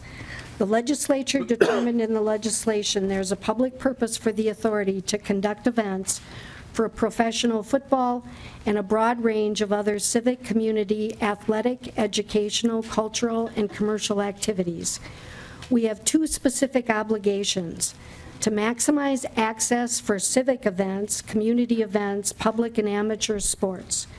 And secondly, to operate the stadium, quoting from your legislative language, in a first-class manner, similar and consistent with other comparable NFL stadiums, end quote. Taken together, those two obligations create the rationale of governance and management structure that followed. The stadium is owned by the public, and so its governance body is appointed by the state and the city of Minneapolis. The Minnesota Vikings are not only the most significant tenant, they are the largest investors, so their rights and privileges prescribed in a very detailed agreement negotiated between the authority and team. For 4 years, the authority maintained a careful balance to protect the interests of the state and yet maintain a strong partnership with the team as we work through thousands of decisions in the construction process. And while each of the parties continues to learn how to best collaborate and protect their own interests, it is important to note that the MSFA management structure prescribed in legislation has actually worked very well. The largest construction project in Minnesota history was completed on time, on budget, and has already enabled us to benefit as a region, attracting major events that simply would not be coming here absent the new stadium. The state had specific hiring goals for equity hiring that we have exceeded. We also kept over 90% of the construction dollars with Minnesota companies. The stadium legislation had very specific language to drive significant economic impact, both in the facility with major events and in the surrounding area, looking to drive development of the kind that never happened around the Metrodome. Any visitor to U.S. Bank Stadium today has to marvel at the transformation of East Town. More than $1.5 billion of private investment in construction, not including the stadium, is underway or already completed. Importantly, every year during design and construction of the new stadium, the legislative auditor conducted a detailed audit of the MSFA. This process involved 2 full-time auditors at our offices reviewing all financials for 3 months each year. Since the inception, the MSFA, we have received clean audits each year. While the MSFA and the Vikings have had a productive and successful relationship, we will continue to have different interests to protect now that the stadium is operating. Let me give you a current example of a specific issue where private entities' interests may be different than the public interest. The Minnesota Vikings and SMG, our stadium operator, have proposed a plan to build a fence around U.S. Bank Stadium to save time and money on the setup of temporary security fencing that's currently used for NFL games and for other major events like concerts and monster trucks. The temporary fencing costs are paid by the Vikings for NFL games and SMG for other events. MSFA opposes putting up permanent fence, as we hold the position that the stadium needs to be connected to the neighborhoods, both visually and in fact. Aside from objecting to millions of dollars in cost to construct this permanent barrier, we have argued that it just makes no sense to fence off a public building from the public itself. The MSFA provides oversight to protect the public investment and ensure public access to the stadium when issues like this arise, and it happens fairly often. The legislature's Public Access Directive also requires the authority to book and hold a significant number of public and amateur sporting and community and civic events at a significant financial loss. By law, we have a requirement to provide prescribed numbers of days of access to Minnesota State High School League at no cost to these groups in supporting the public interest. We have also ensured access for numerous other community events. Full lists of these public events have been provided in your packets for your reference. You need only to talk to the Minnesota State High School League to understand what our role has been to financially protect and promote these public events. The legislature's second directive to the authority related to ensuring a world-class facility comparable to others results in ongoing pressure to generate sufficient revenue. In our 5-year capital projection, which is found in your packets, we have determined the need to invest, on average, $5 to $10 million annually to meet that standard. The authority is responsible for ensuring the facility is wisely managed and effectively marketed to enable maximum return and continued public benefit of the Minnesota taxpayers' significant investment in this facility. Therefore, we must balance the legislator's requirement for public events which operate at a loss in the stadium with the need to maximize revenue and pay ongoing stadium operating costs.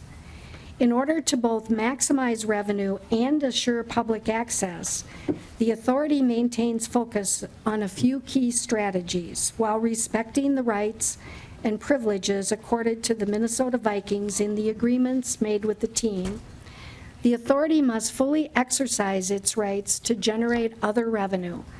And so we contracted with SMG to market, sell, and support commercial leasing and use of spaces within the facility and to operate the stadium.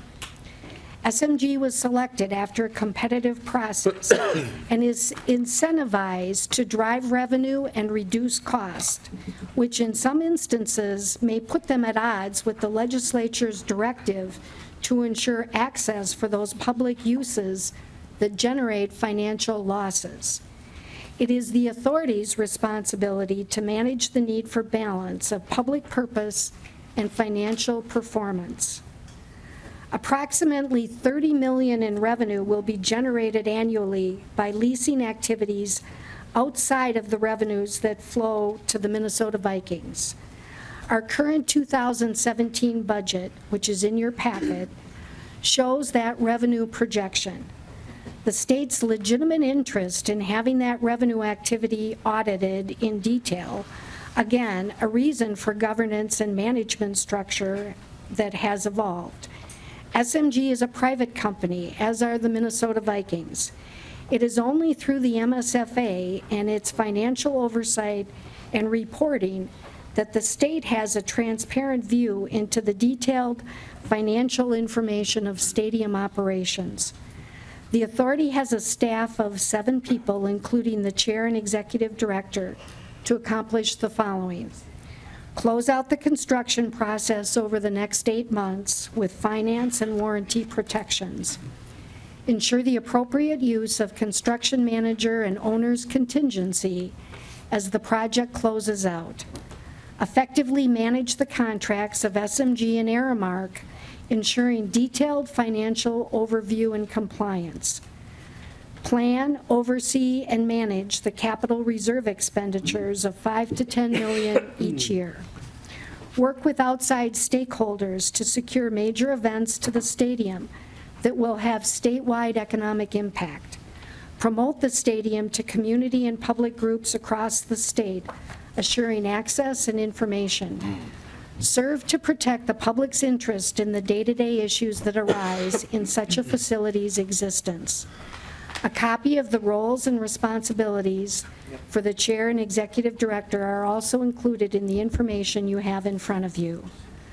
Another key strategy to meet our obligation is the authority's involvement in marketing efforts to bring major events to the region, which will benefit not only the stadium, but the entire statewide economy.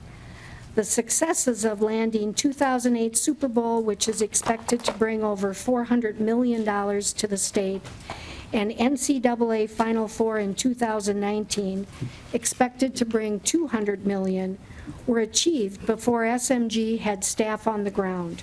We recently secured ESPN's X Game bid for summer of 2017 and 18, with an estimated revenue impact of $80 million each year. In fact, the authority continues to lead the efforts to represent the stadium in major regional marketing events with support from SMG. I want to take a few minutes now to comment on observations or statements in the report of the legislative auditor. The report faults the authority for not compiling real-time records of suite attendees. We agree that a record had not yet been created. That record now exists and is very complete. It is included in MSFA's response to the auditor's report. In addition, the current suite policy, adopted December 16th, provides a robust record-keeping process. That had not occurred before, and we apologize for that. In this case, those records had not yet been created. It is more a function of a busy period when the focus was getting the stadium successfully opened and making sure the public's investment was paid off. Yet that is not a reason to not keep the records, and we have corrected the process, and it won't occur again. The report went on to note that the authority's actions violated an unstated ethical standard that would be derived from a set of laws that do not apply to governmental bodies such as the authority. We take no issue, of course, with the importance of high ethical standards. We strive to consistently meet them. Our new suite policy, I believe, will allow us to meet those standards. The legislative auditor has had access to information every year for many years. Having not had issues or concerns raised in any previous audit, the authority had concluded, wrongfully so, that the policy that was in place was reasonable and appropriate. Let me now turn more specifically to the suite policy and how the use of 2 suites in U.S. Bank Stadium must support our ongoing effort to ensure that we can meet both the obligations prescribed to the authority by the legislature.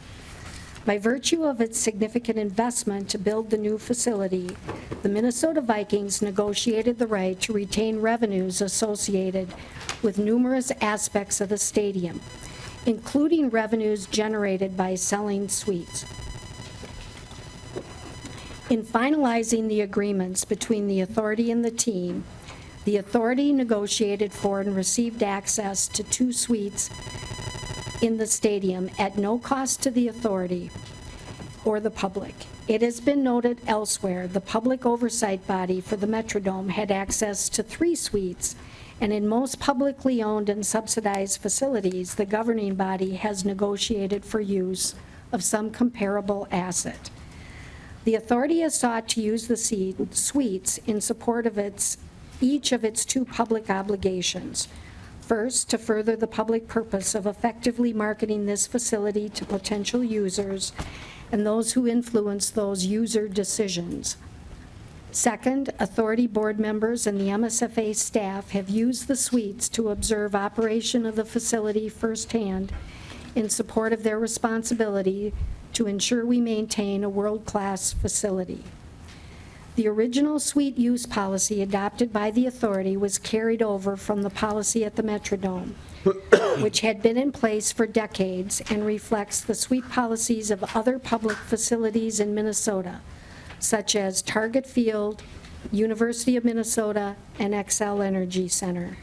These suite policies were widely known and reported on. In an article published in 2015, also included in your packet, MinPost quoted a member of the Minnesota Ballpark Authority saying, "The Target Field suite policy was to invite friends, family, and acquaintances." And the executive director went on to say, "The policy was an extension of a policy established at the Humphrey Metrodome." Even the original MSFA policy regarding suite use at U.S. Bank Stadium was more rigorous and more specific in tying use of the suites to the authority's obligations to effectively market and oversee the operation of the facility.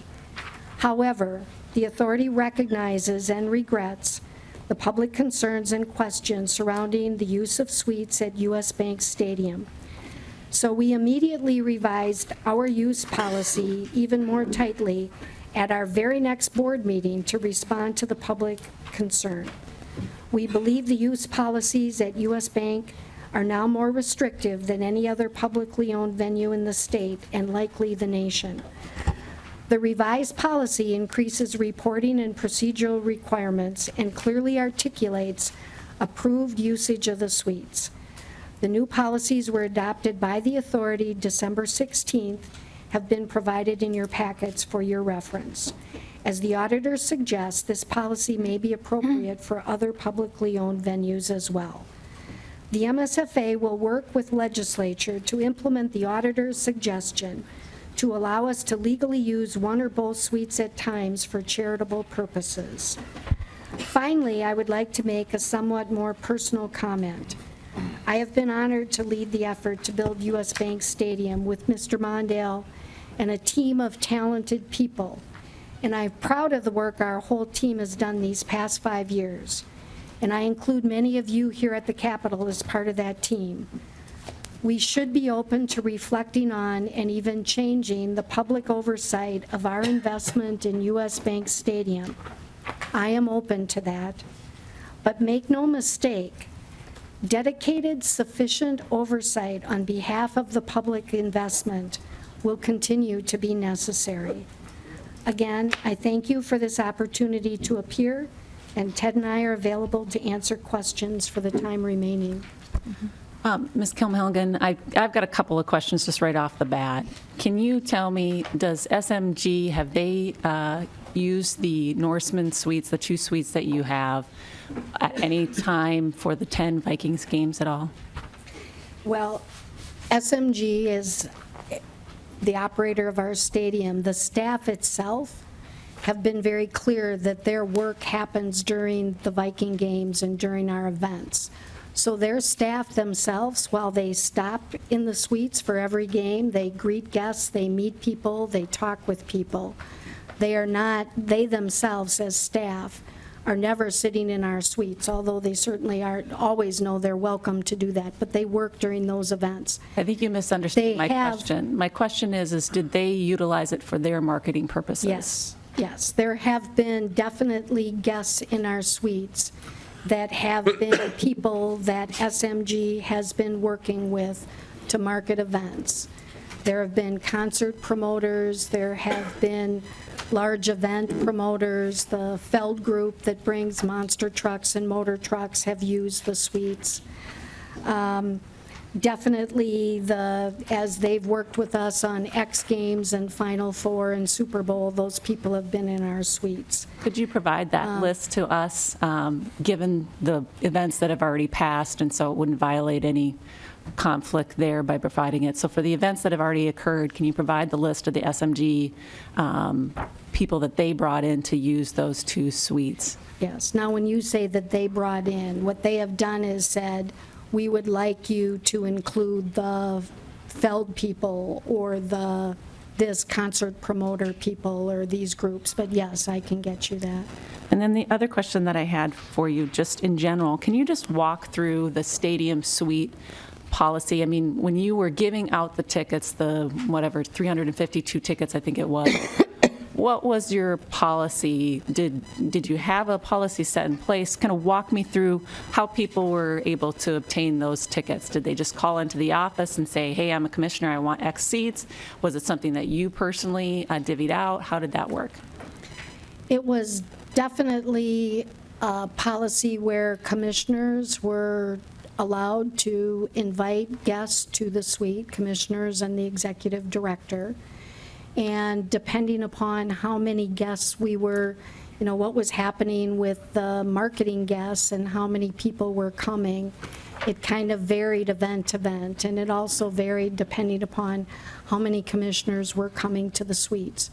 The one thing I want to be really clear about is our council had told us, and in talking with other legislators, I think that people don't seem to have that concern, but we had been concerned about a quorum of the board.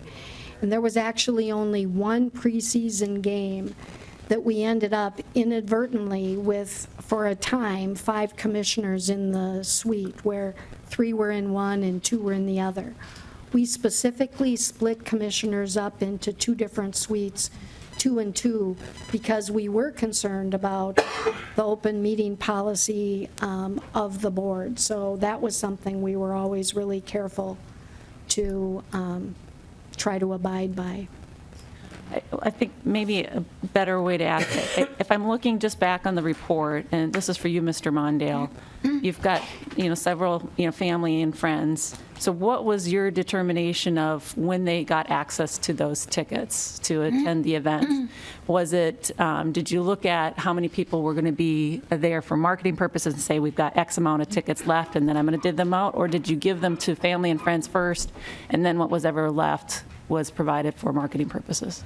Madam Chair, members, I did have an expectation of a few tickets for every game, generally close to the event. The chair would say, I've got 4 extra, 3 extra. Would you like to use them? from time to time, I would go to the chair and say, hey, I've got an opportunity of some folks who would be people we want to market to, who would likely or possibly bring their corporate events or other events in a profitable status into the stadium. But generally, I think the first crack, and the chair can speak to this, but the first crack was find as many marketing targets as possible, and then with the extra tickets, commissioners and myself received those if they were there. And Mr. Mondale, when you say that you had an expectation of tickets, how many tickets were you expecting for each event? Madam Chair, members, there was no specific number that I was expecting, but I'm thinking I might have had 4, maybe 5. I think I had 5 for the Luke Bryan concert, but never. I don't think it never more than that. Chair Kiffmeyer. Thank you. Mr. Mondale, so you said for marketing purposes. So could you explain the marketing purpose of Rebecca Mondale, Louis Mondale at the soccer game, Rebecca Mondale at the Luke Bryan concert, Rebecca Mondale, Louis Mondale at the Vikings preseason, Walter Mondale, Rebecca Mondale, and Louis Mondale at Vikings versus Packers, Rebecca Mondale, Louis Mondale at Vikings versus Giants, Rebecca Mondale, Louis Mondale at Vikings versus Texans, Rebecca Mondale at USA v. Switzerland soccer game, Rebecca Mondale, Louis Mondale at Vikings versus Lions, Rebecca Mondale, Louis Mondale at Vikings versus Cardinals. So could you please explain the marketing purpose of those different events for those Mondale folks? Mr. Mondale? Madam Chair, there are none, and nor did I claim that. Chair Kiffmeyer? Thank you.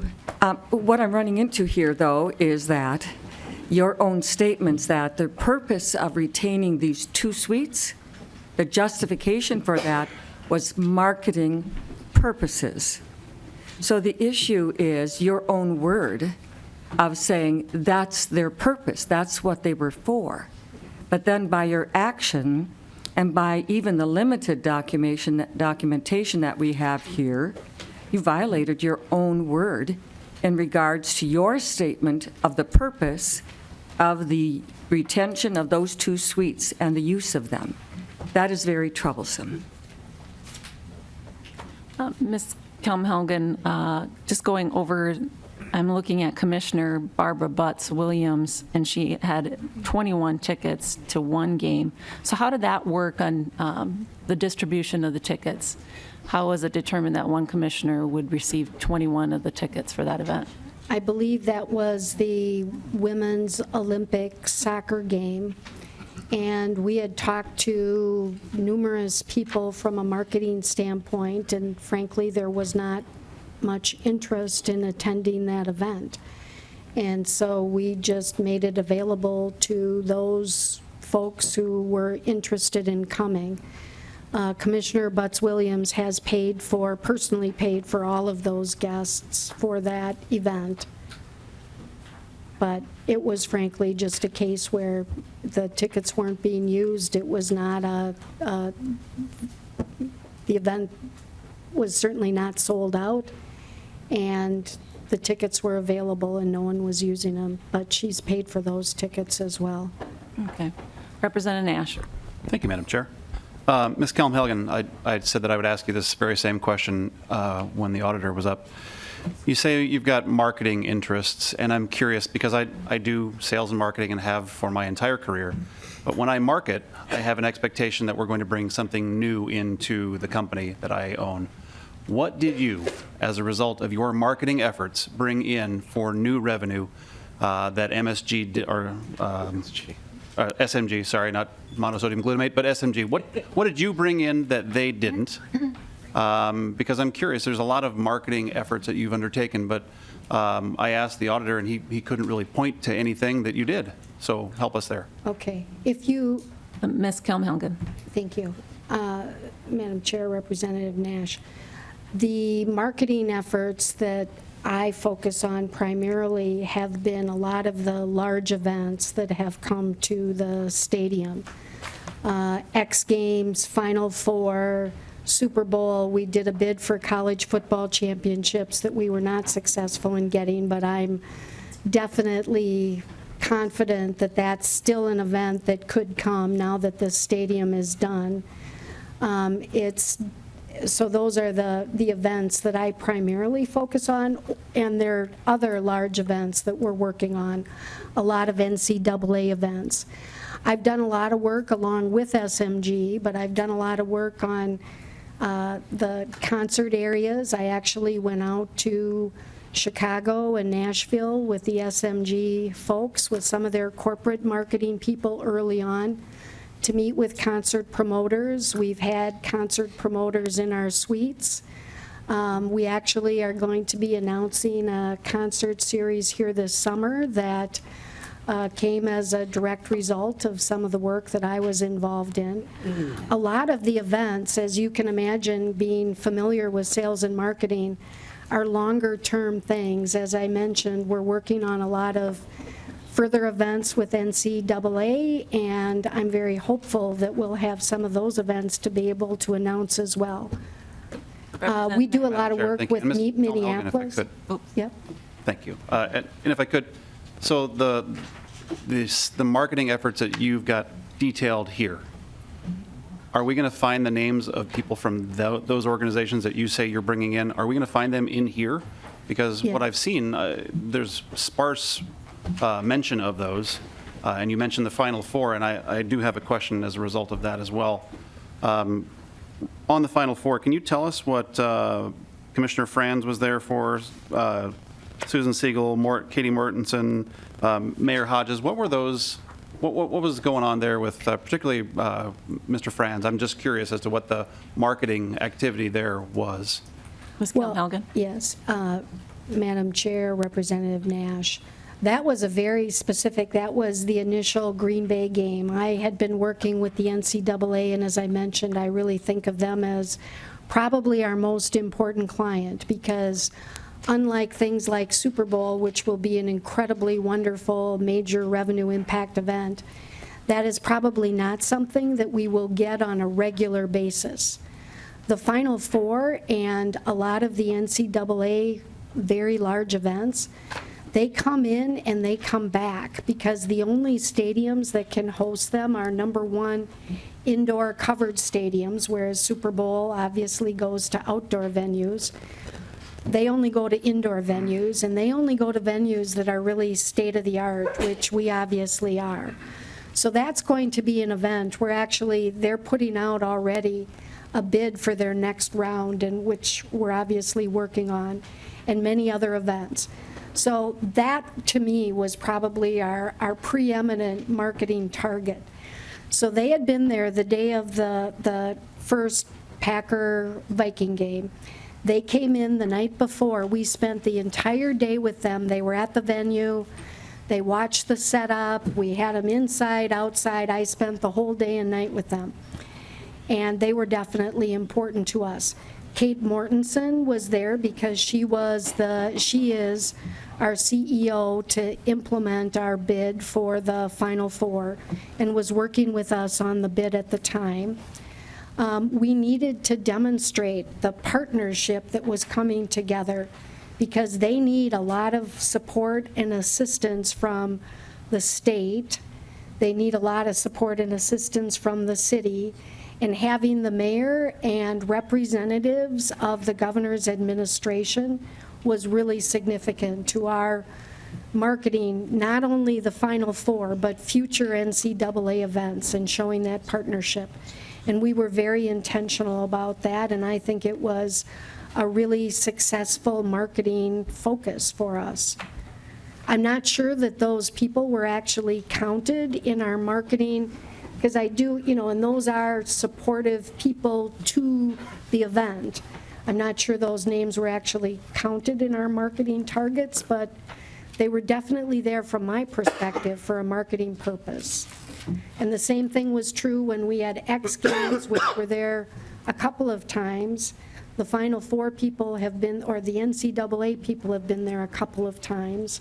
I mean, all these big events have been multiple times from a marketing perspective. Representative Nash and then Representative Pugh. Thank you, Madam Chair. And again, Ms. Kelm-Helgen, maybe you could just, I know we're going to get together a little bit later tonight or at another time. Can you cross-tabulate the efforts that you've listed or are listed here and things that you're bringing in? Because I'm not so sure that it's as ironclad and clear-cut as you're making it out to be. So I would appreciate some information from you that will show us, here were the marketing efforts that we undertook, here's why we undertook them, here's where they are in the sales process, and can you help us understand that, because it's still kind of gauzy to me. I think it would be helpful, too, to have a delineation between that's performed by MSFA and that which is performed by SMG, too.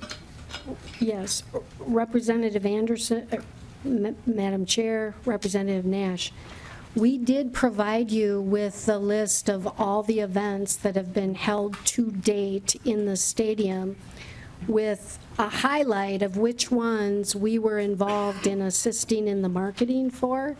That went to Madam Chair in a separate request that she had made. It's not included in the packets today, but we definitely provided that list, and we can do it again.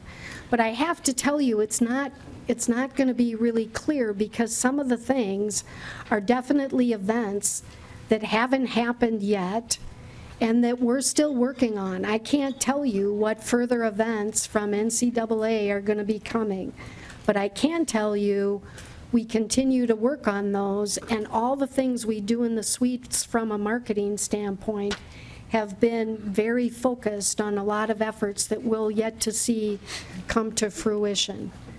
Well, what Representative Nass is asking for is a little bit more detail than the data that you provide thus far. But the two of you can sit down maybe after this, and he can give you a clearer picture of what it is, and you guys can work it out. Representative Pugh.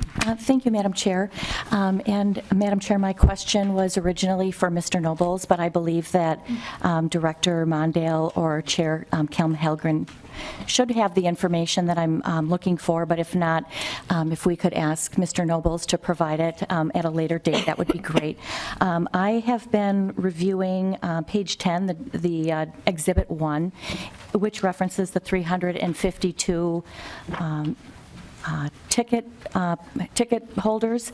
And my question, I'm unclear, I have not read the entire document yet, but I will.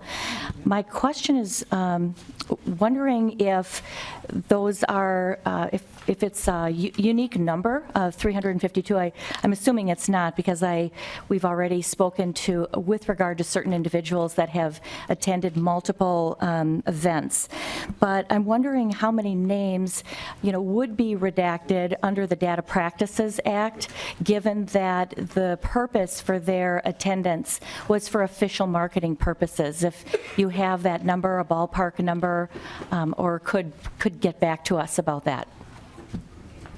Madam Chair, Representative Pugh. Mr. Mondale. As your constituent, I'd be glad to answer that question. I just had to say that.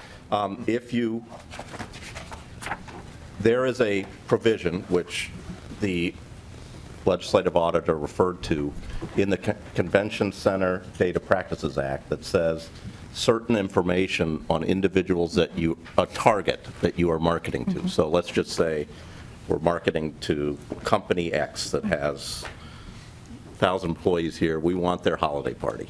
It's very profitable for us. It is a requirement on our part not to disclose that information.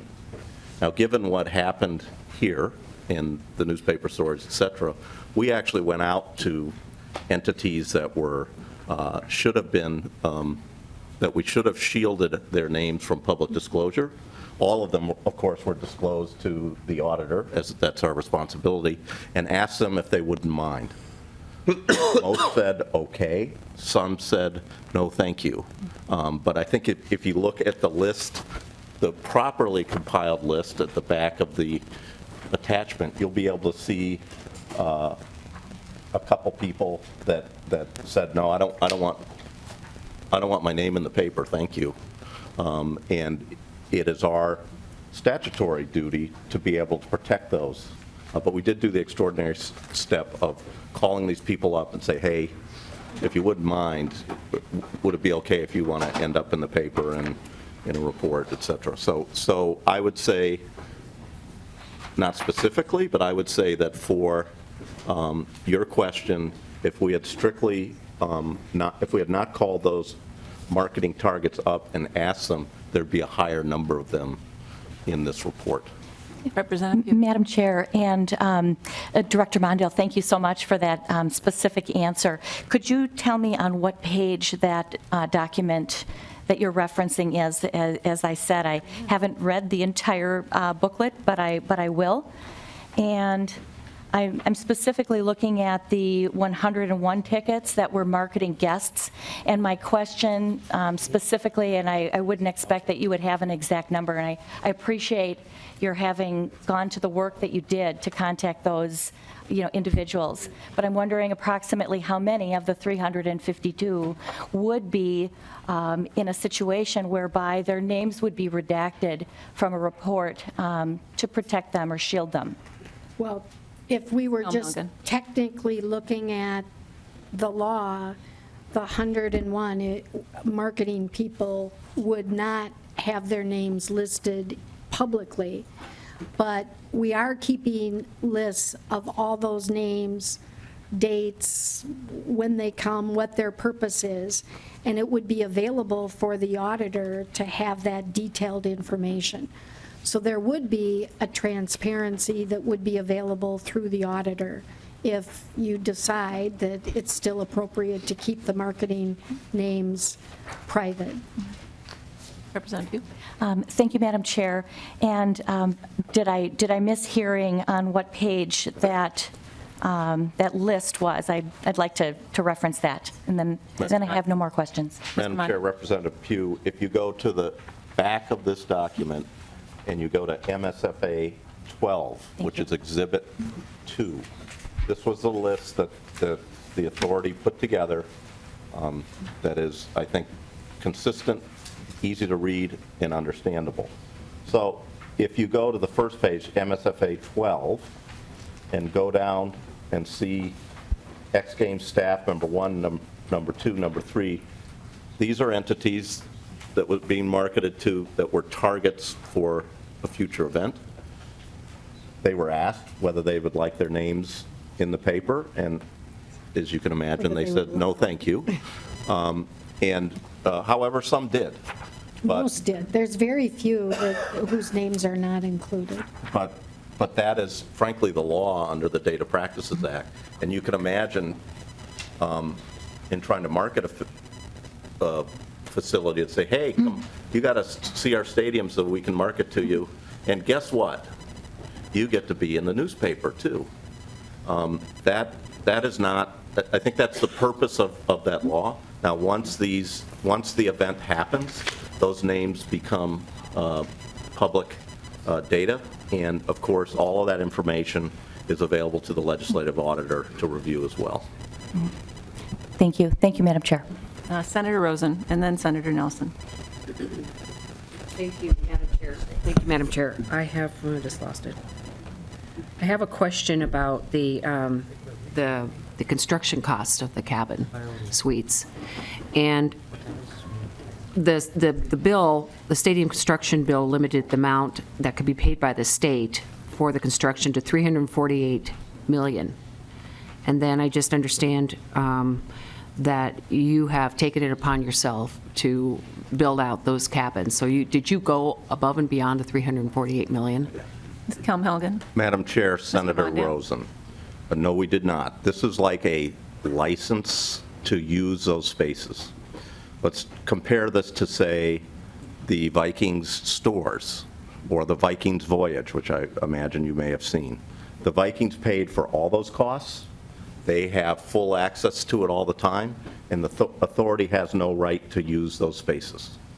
So we thought that the team was going to spend $8.5 million to build out these spaces. We wanted access to drive revenue for our dual public purpose, and we thought $300,000 over 5 years was a pretty good deal. We did probably back of the napkins calculations on how much we could make, and this was a very profitable for the state decision on our part. Again, we also have it for 30 years. I think it's probably profitable now and will be even better, but it was not, our contribution is for access to those areas so that we can sell them at market rate and meet our twin public policy goals. Senator Rosen. Thank you, Madam Chair. So Director Mondale, you do not believe that that should have been part of the construction cost? Mr. Mondale. Madam Chair. Because I don't understand why. Are you a chair here? Excuse Madam me? Chair, Senator Rosen. I don't believe it was part of the construction costs. The Vikings paid the total construction costs. We paid a fee. We paid a fee later on to be able to use the spaces for our events. Senator Rosen. No, then thank you. I'm going to follow up on that, though. At one point, did you have conversations, just conversations with the Vikings about the potential for MSFA to use a portion of that cabin area? Well, Madam Chair, members, it had been the practice. I mean, you understand the agreements we have with the Vikings are about this tall with the construction and everything else. And so as you go through that, 3 years of negotiation, if you don't count the bill, 5 years of negotiation, you come up with ways to handle situations that hopefully have some uniformity to it. But Mr. Mondale, at what point did you start conversations negotiating for that space with the Vikings? Madam Chair, I can't recall the exact, I don't want to give you an unexact date.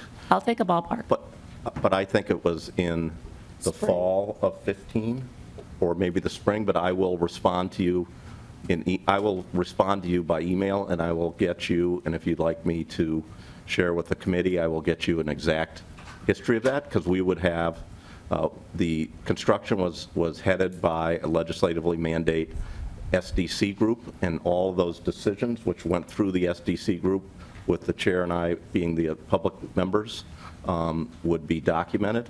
And so I will have a very clear record for you on when the conversations happened and any other information you'd like to know about these cabins, suites, whatever you want to call them. This was very financially advantageous to the authority to be able to meet our twin public policy goals. Madam Chair, just briefly, Madam Chair. Just a moment, let me finish. So, Mr. Mondale, I think when you're looking at this, though, if you started the negotiations in either the spring or the fall of 2015, that's part of the construction costs of the overall stadium. So to Senator Rosen's, I'm concerned that we have violated what is currently in statute as far as how much we can spend. But we can discuss that later. Representative Johnson, briefly, because I do have Senator Nelson next on the list. Representative Johnson. Well, just for planning purposes, Madam Chair, my understanding is we were going to go to 3 and reconvene at 5, although I don't know if I heard you actually say that. But some of our members have other appointments, other scheduling events, so just so we can plan for the rest of the afternoon, if you could make clear what your intent is, that would be useful to the members. Mm-hmm.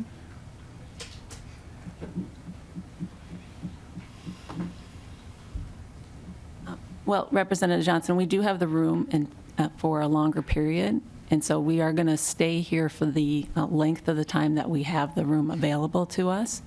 So at this point, we're going to continue to go on because I don't want to break up, especially since we have folks here. And if we can finish this, it would be nice to finish it without having a break in between. So that's kind of the plan, if that helps you. Madam Chair, is your intent is to continue till we complete and not reconvene right now? Is that what you just said? At this point, if we can get through it, that'd be great. If we have to reconvene, we will reconvene at a later point. So Okay, if that gives you a better idea. Senator Nelson. Thank you, Madam Chair. Well, we have had a long hearing today and an important hearing, and I'm still not clear in my own mind regarding the fair value. I'd like to know, you can tell me later, but I'd like to know if I wanted to have a season ticket to a suite like the Norseman Suite, what would that cost? and including the the licensing fee, because I don't believe that we have really gotten a fair value here, although you state that fair value is not necessary and that no laws were broken. The auditor stated that that there was no payment Calhoun. owed and no law. I didn't state that, but. Madam Chair, thank you. And so what would happen, how would it affect the operations of the stadium if we were to apply the state's code of conduct and the gift law to the Minnesota Sports Facility Authority? Ms. Kelmhelgen? Or Mr. Mondale? It's really hard. I'm not sure I totally understand what that would involve. The code of, I guess I'd want to have written in, I'd want to see what it actually says and how it would be applied. Senator Nelson? Thank you, Madam Chair, Representative, Mr. I can Mondale? give you one good example of what wouldn't be legal. When the X Games were in town, Councilmember Jacob Fry came over from his house and came up to the suite and spent a half an hour with the X Games people saying, we want you to come to Minneapolis, we're behind you, we're with you all the way. We thought that was extremely effective. Under the laws that you talked about, that would be illegal, which I think would be unfortunate. As the chair pointed out, these large events want to know that the city, that the state, that the elected leaders of this region is behind them.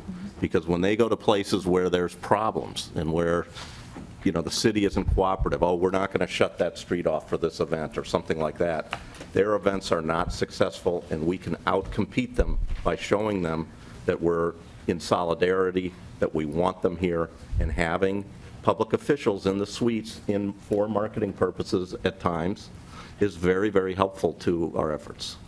Could I just add one thing to that? I think Senator Madam Nelson Chair. would like to say something Yes, first.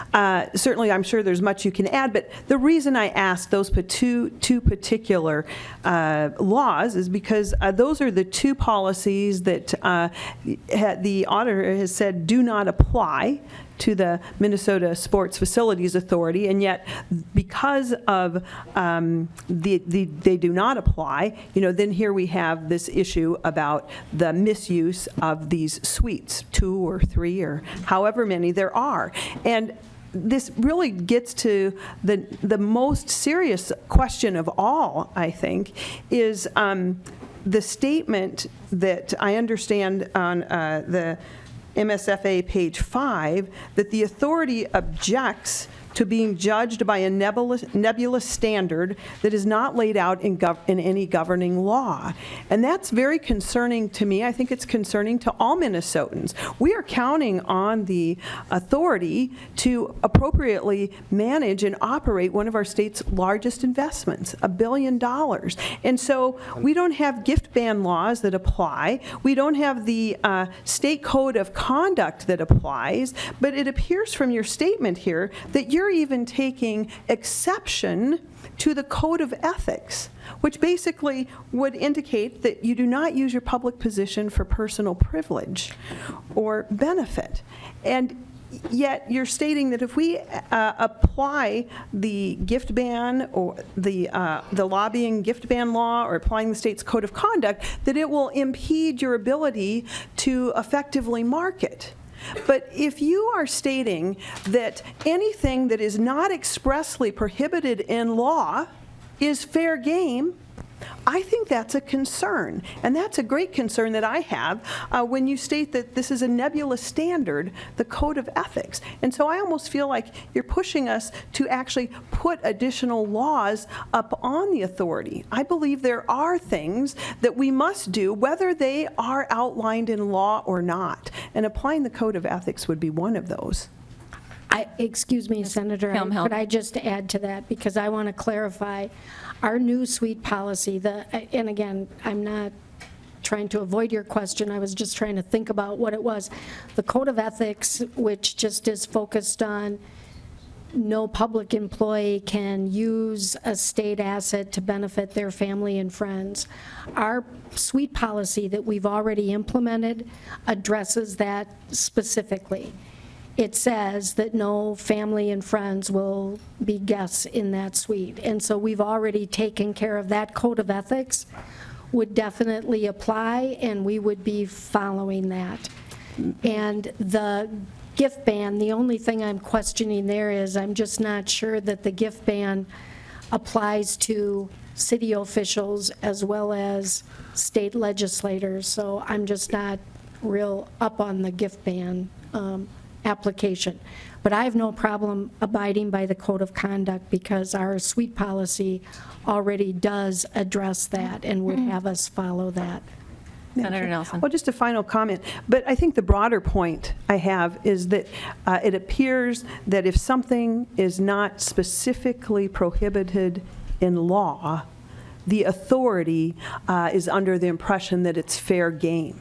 That is a great concern. And my concern is, do you stand by your statement then that you believe that you are being held to a nebulous standard that is not laid out in government? And is that a problem that we would hold you to a standard that is not specifically specified in law? Senator Nelson. Kelm-Helgen. Thank you, Madam Chair. I just want to be clear, that was specifically related to the suite policy and whether friends and family, which had been brought to, I mean, you have to remember, there were at the Metrodome, there were suites, and really the only purpose was friends and family that would come to the suites. And other arenas and stadiums still have friends and family coming to their suites. So obviously mistakenly, we had assumed that what had been done and what had been printed in the paper, the Tribune had a story not too long ago about the Ballpark Authority suites and friends and family coming there. And it talked about all of those items very specifically. So our only objection was at this point in time to say, we recognize that things have changed. There is a new standard that we will definitely abide by, no more friends and family. But it's not just, if it's not expressly prohibited by law that we would do it.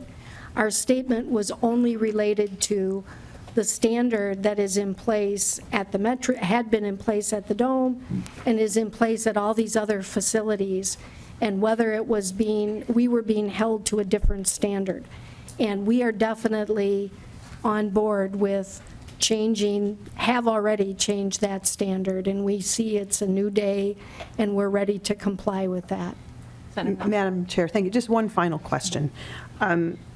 Does the authority then, or you as its executive director and as its chair, do you abide then by the basic code of ethical principles of public service, that one should not benefit personally from their position? Ms. Kelm-Helgen.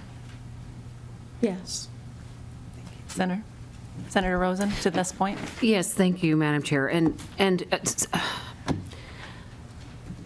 So, Chair Kelm-Helgen, I am really struggling with this, and I think Senator Nelson explained it very, very well. Did this ever occur to either one of you before it was brought forward with this article in November, that perhaps 36 tickets per event, willy-nilly to whoever you wanted, was actually overstepping that code of ethics?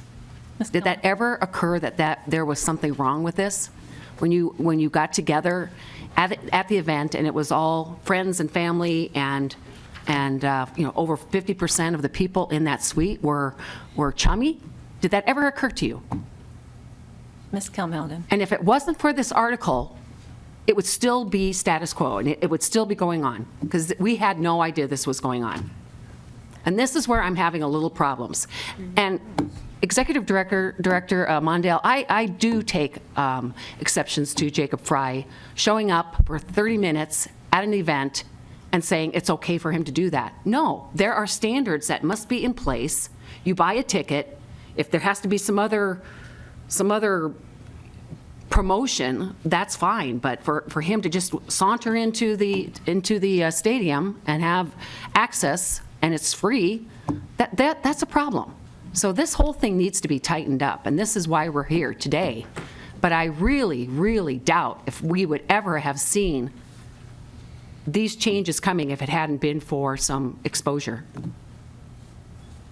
And I'm very mad about this last exchange here. I'm very disgusted with that. Ms. Kilmelgan? Senator Rosen, I can honestly say that as we were doing our work and at all of those events, it was definitely, from my perspective, I spent the entire event taking people around the stadium, talking with folks, making sure that they understood what it was we were doing. And it always had a marketing focus, and I never felt like I was violating anything, any standard, and I apologize because I definitely hear that people are disappointed, angry with what we had done. I hear you. And our new policy does not allow us to bring any friend or family. And since our new policy went into effect, we have not. And we've got records that we have kept now, and the auditor can look at them at any point. And we are definitely approaching everything differently, and I hear what you're saying. Senator Rosen. Thank you, Madam Chair. Well, Chair Kilmelgan, I appreciate that, but there is a level of trust here. And there was obviously a level of trust since 2012 that has been breached greatly.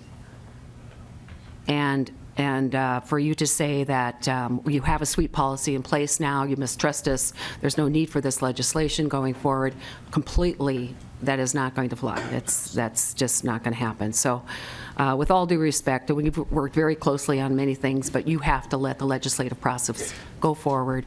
And I think we have Senate File 626, Senator Rest is a good start, but I'm not feeling very comfortable with the answers that we're hearing at all, or the attitude. Senator Coran? Or Corin? How do we say it? Did I say it wrong? Coran. I apologize. Coran. Thank you, Madam Chair. My question, I think one of the things that we have heard today is about, we're sorry we got caught. We think we'll fix it in the future. None of us feel comfortable that you intend to fix it in the future. The spectacular Friends and Family Plan has ended, or we would like to see it end. And I keep hearing comments that, everybody else is doing this. It's an egregious abuse of public funds and access to a facility. We talk about what's the fair market value. I'm a simple guy, so let's do some simple math.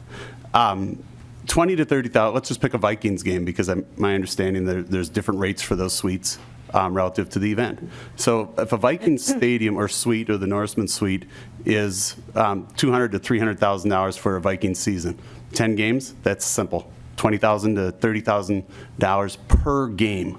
That's a cost. So that cost on top of, so let's look at that. That's $1,100 to $1,600 per person with an 18-seat capacity. We haven't talked about, and I don't think anybody said, what's the premium parking that we're gifting to our other friends and family, along with the premium commercial catering services. I mean, this is something most average people that work pretty hard and really hard to pay for that stadium have no ability to take their family to sit in the cheap seats, more or less to be gifted, to have our public officials gift to their friends and family something that is only available to the extremely wealthy and or to the large corporations who made a significant investment. So what do you deem the true cost? We've heard about the repayments of the $100, $200. Frankly, that's peanut. That probably doesn't even cover the catering cost for everybody you had to show up. So what's the true cost? What's the true cost of a Norseman suite in the private world for somebody to use that? From my simple math, it looks like it's almost a couple $1,000s per person. And that, to me, is unacceptable. Ms. Kilmelgan? Well, I think similar to what the auditor said, it's difficult, it's one of those questions that is difficult to identify. I think people, even though no one was required to pay, I think people felt like they wanted to do something. And I know there have been payments made in other suites by other elected officials that have come for similar amounts of money.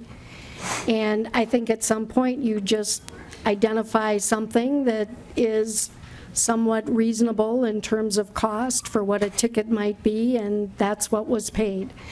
But I want to be clear at this point that it was a good faith payment that was made. I'm not representing that that is, something that had a lot of financial analysis that went through as part of it. And again, because it wasn't necessarily required, it was just something that was done as a good faith effort. Senator? Okay. I just think, thank you, Madam Chair.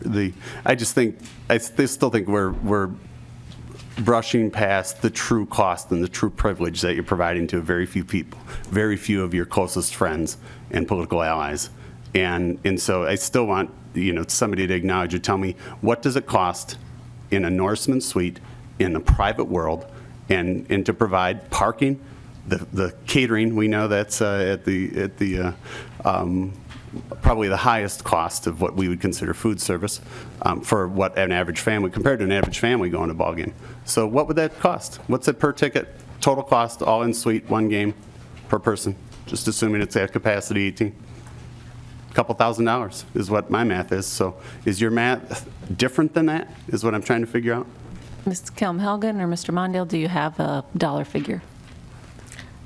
The dollar figure that we used was $200 for a Viking game, and it was done with the idea, again, there were times in the old Metrodome where various people would pay for a ticket. And what we did is we looked at seats kind of within the broader area. What does a seat go for? Because typically suites, you don't have seats sold in suites, if you will. And so it's difficult to try to draw that conclusion. Madam Chair. Senator Cran? It's difficult for me to understand. You're managing one of the most expensive public assets in the state that we've just spent $1 billion with. We've gone on and we've talked and danced around, what does SMG provide from a sales perspective, and do you participate and go along with them for us to trust and have this level of trust in our elected officials or our unelected officials who are managing this process, and we can't do the simple math of, well, tell me what it costs for a suite at a Vikings game under the existing pricing structure? I have no other comments, but to me, that's unacceptable. Madam Chair, Senator, Mondale? we can provide you with the calculation that we used to come up with that number. We took as we did in the Metrodome, which... Excuse me, Madam Chair. Madam Chair? Senator Cran? The number is meaningless of the gratuity payment made because everybody got caught. I want to know what the cost is, the relative cost. I think you're underplaying that real cost. It's almost a couple $1,000s per seat to participate in that suite and to have the luxury food service and premium parking. That's the number I want. It seems pretty clear. Madam Chair, Senator. Mr. Mondale? We will provide to the committee the calculation we made to come up with that price. We basically, as we did in the Metrodome, to factor in pricing of tickets, we took like the closest seat, and then we added $70 on top of that seat to account for the better The food. and the food service.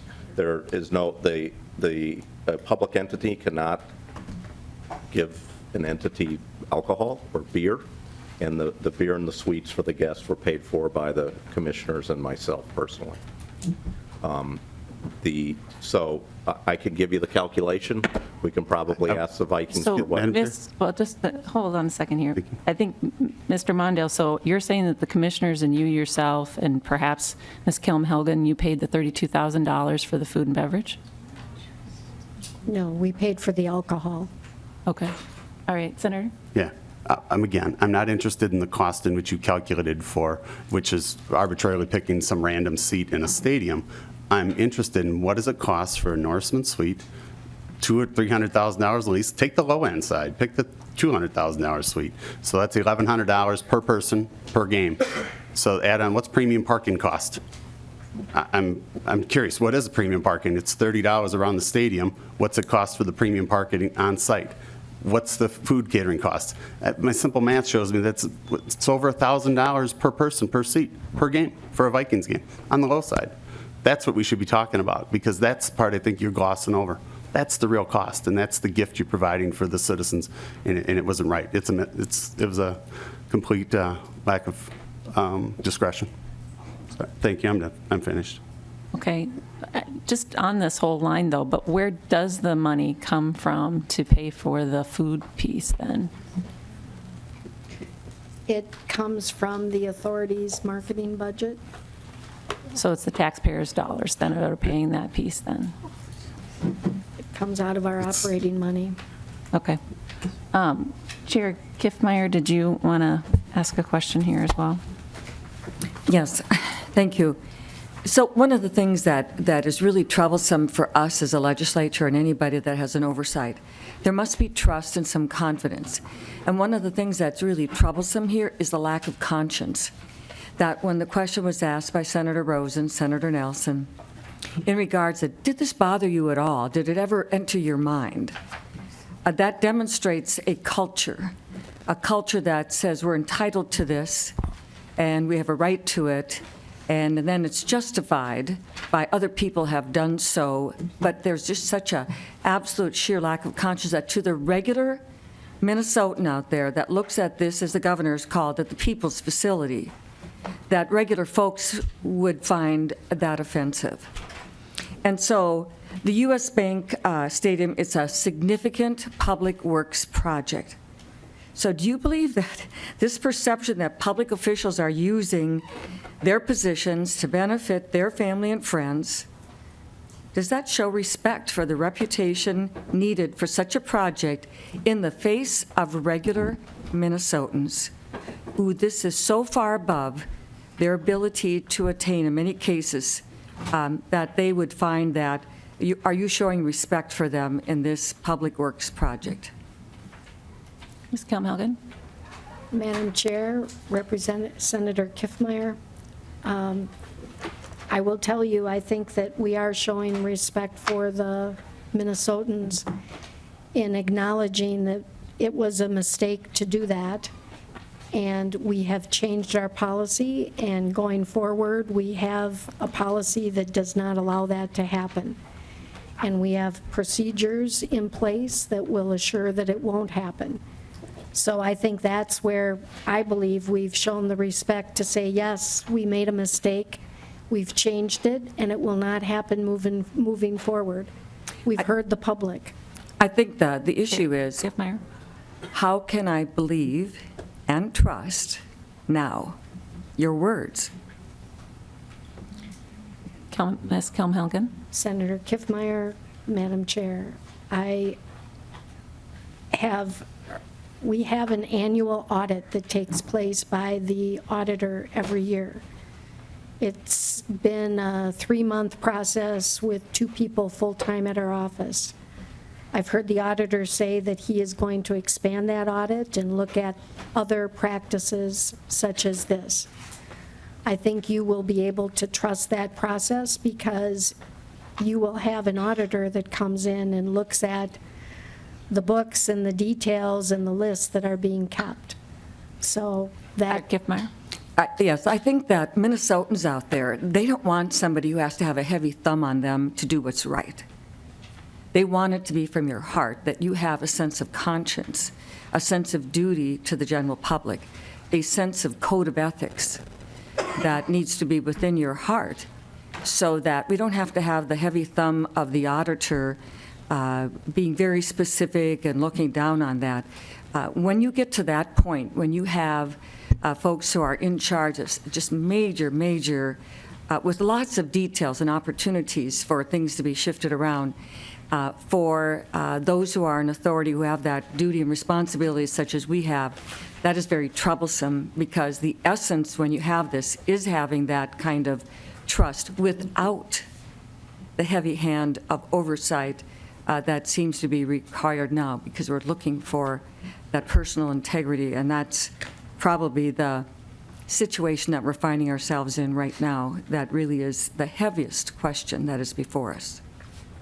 I think a couple of things that would be helpful for me, information that I haven't gotten so far, is the itemization of what the food was that was provided, the $32,000 that was spent. So I'd like to actually know what was served per game, per event. And then I'm also interested in, though this is different from what Senator Coran was asking for, he was asking for the market value, not what you actually determined it would be. I'm looking for, on this list, I'm looking at Exhibit D, page 3, and these are the payments that are listed out as the payments that you have collected so far. I'm interested in knowing from how was this determined? So if it was $200 for the seat ticket, but then there's the food component, there's the parking component, and who knows what else, how are these numbers arrived at? Because they're not jiving, and I think you guys were here earlier when I asked Legislative Auditor Nobles to give me an idea of why they don't mesh. And I'll just give you an example. Mr. Mondale, you had a Metallica concert ticket. You paid $211.04. Somebody else paid for the Metallica concert $70. And then another $130, so $200 for that event. And it's just all over the board on what the actual amounts are, and none of them match. And so I'm trying to understand, did somebody not get charged because they didn't eat the food, and how would you even determine that? Or can you help me figure that piece out? I'm just asking that for later on after this. So you don't need to comment now, I'm just asking for that for later. Madam Chair, we could be happy to provide you the detail on how we came up with the calculation. Some people just wrote checks and sent them in. They weren't required to, but they sent it to us and said, please cash them. Well, I'm looking for kind of what your recommendation has been, and then based upon just even yours, how did you arrive at these numbers? So if you can later on provide the details, I want to have it crunched out number by number, each individual. Why is it that they have $200 for this event and somebody else has a different amount? Just to understand what the logic or the reasoning was behind each of the amounts, I think that would be helpful. Madam Chair, we'll Mr. Mondale. get that to you tomorrow. Awesome.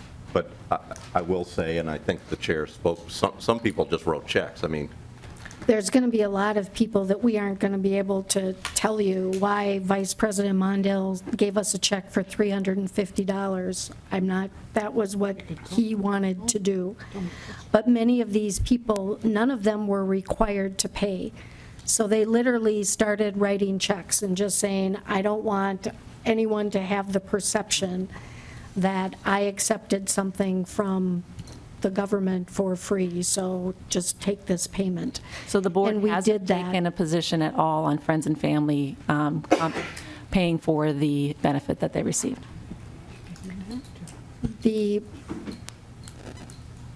We can give you a list of who has paid and what amount they had paid. When people asked us, we did have a number. It was $200 for the Viking game, which included the food. And it was, I believe, $150. I'll have to go back and look at what it was for the concerts and the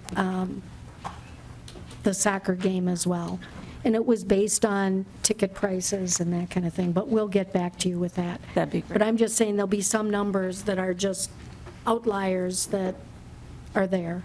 But the board has no policy right now to get any of that money back then?